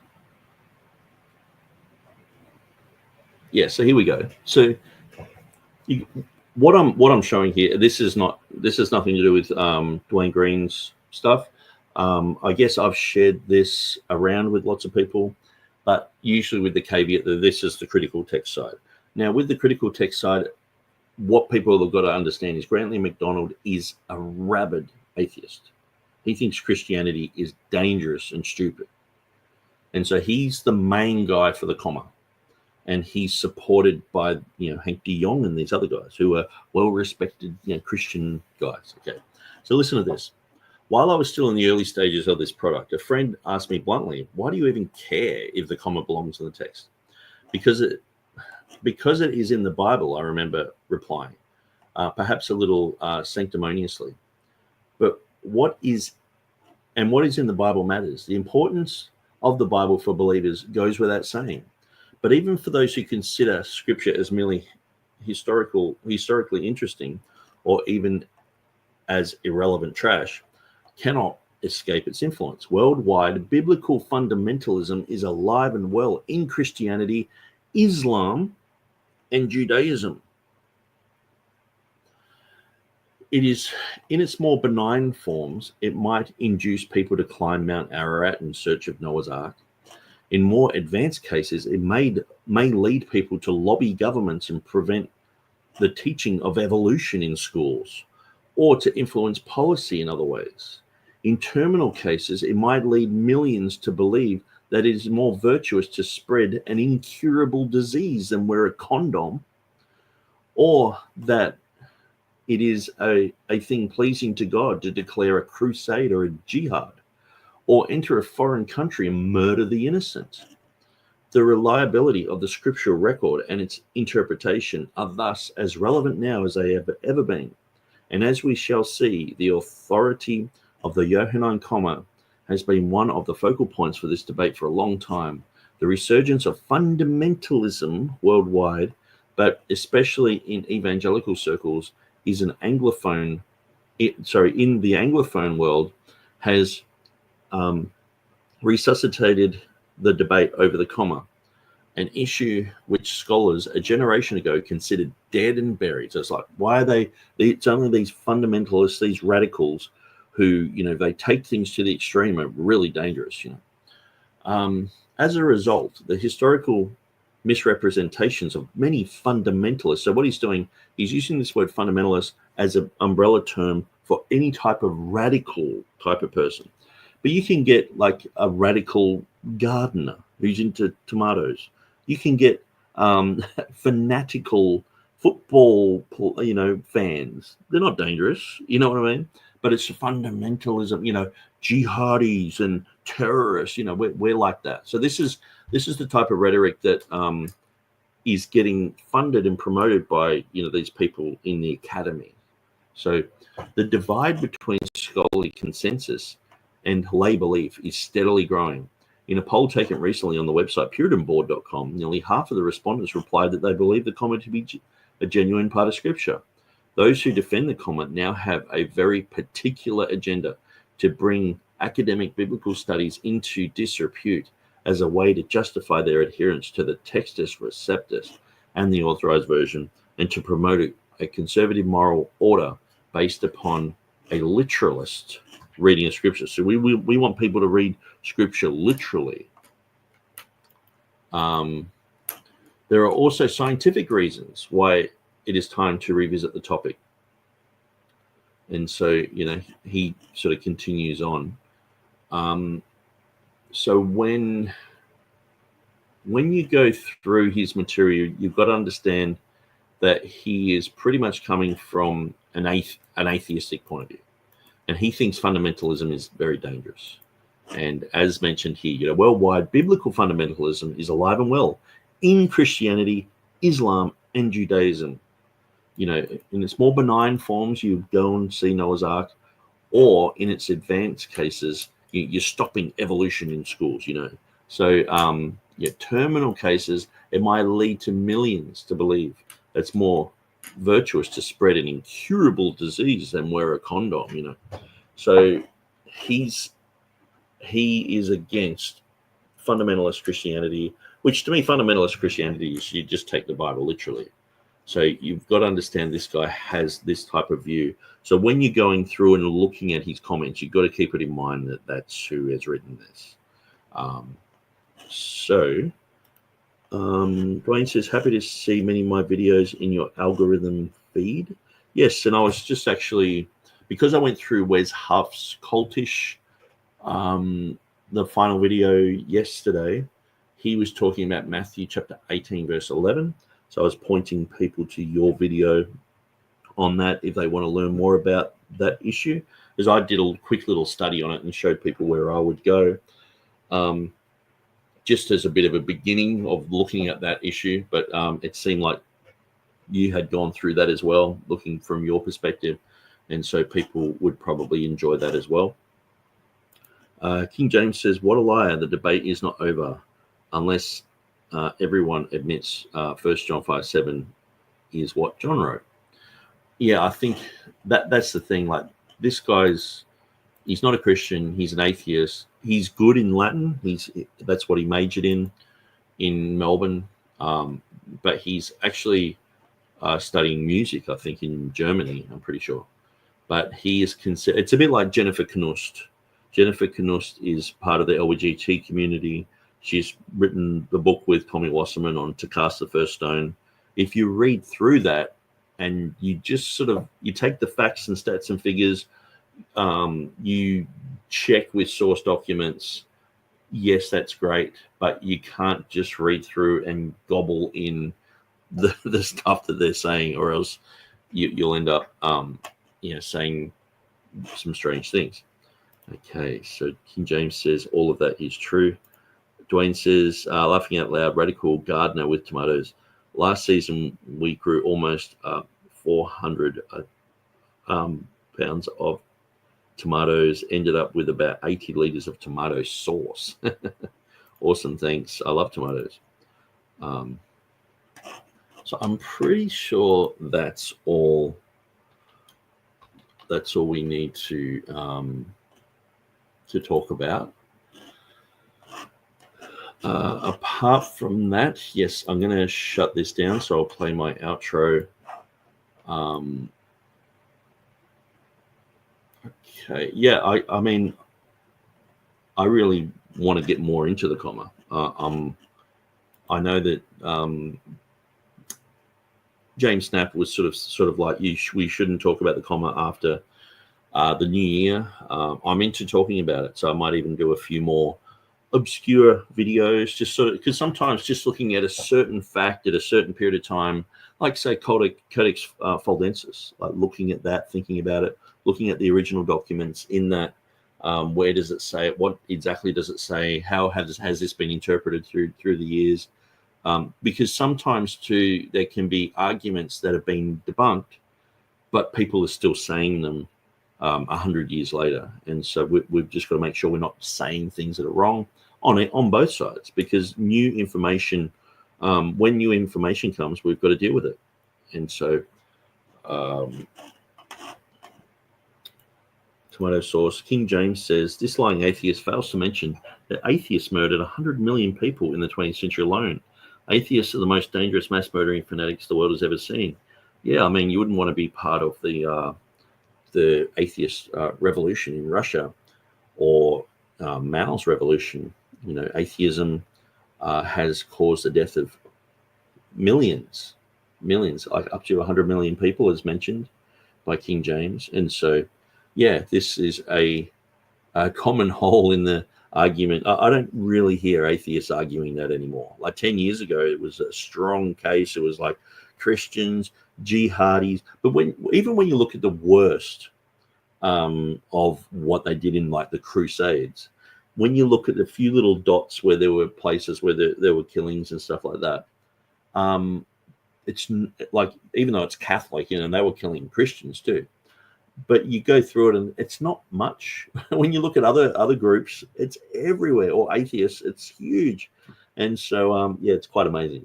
People have a tendency to think they're just independent, that they're not part of any group. But yeah, if you're promoting atheism, you have to be critical of atheism, you know. But this guy echoes and manifests the true spirit behind the opposition to 1 John 5:7. The atheist voices the true visceral hatred for the verse that clearly comes from the demonic realm. Okay, so King James has spoken. Okay, so well, thanks for joining us, guys. Yeah, so King James, Mike Holner, Mike Ferrando, I think we're all jumping onto my channel in February maybe, and we're doing a whole session on 1 John 5:7. So that's going to be interesting.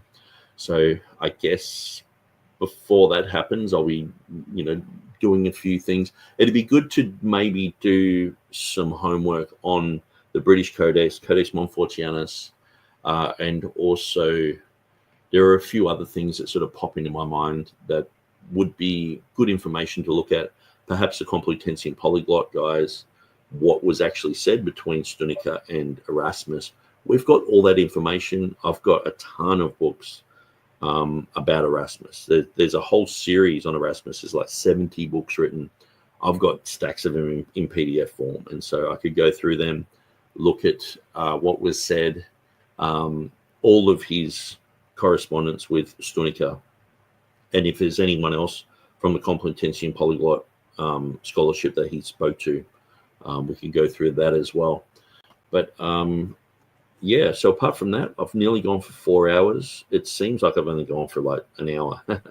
But I've actually enjoyed this because it's one of my favorite topics, 1 John 5:7. It's a very interesting verse, and I love it. I think it's part of Scripture. And so, okay, guys, God bless you. Thanks for joining us, and we'll see you next time.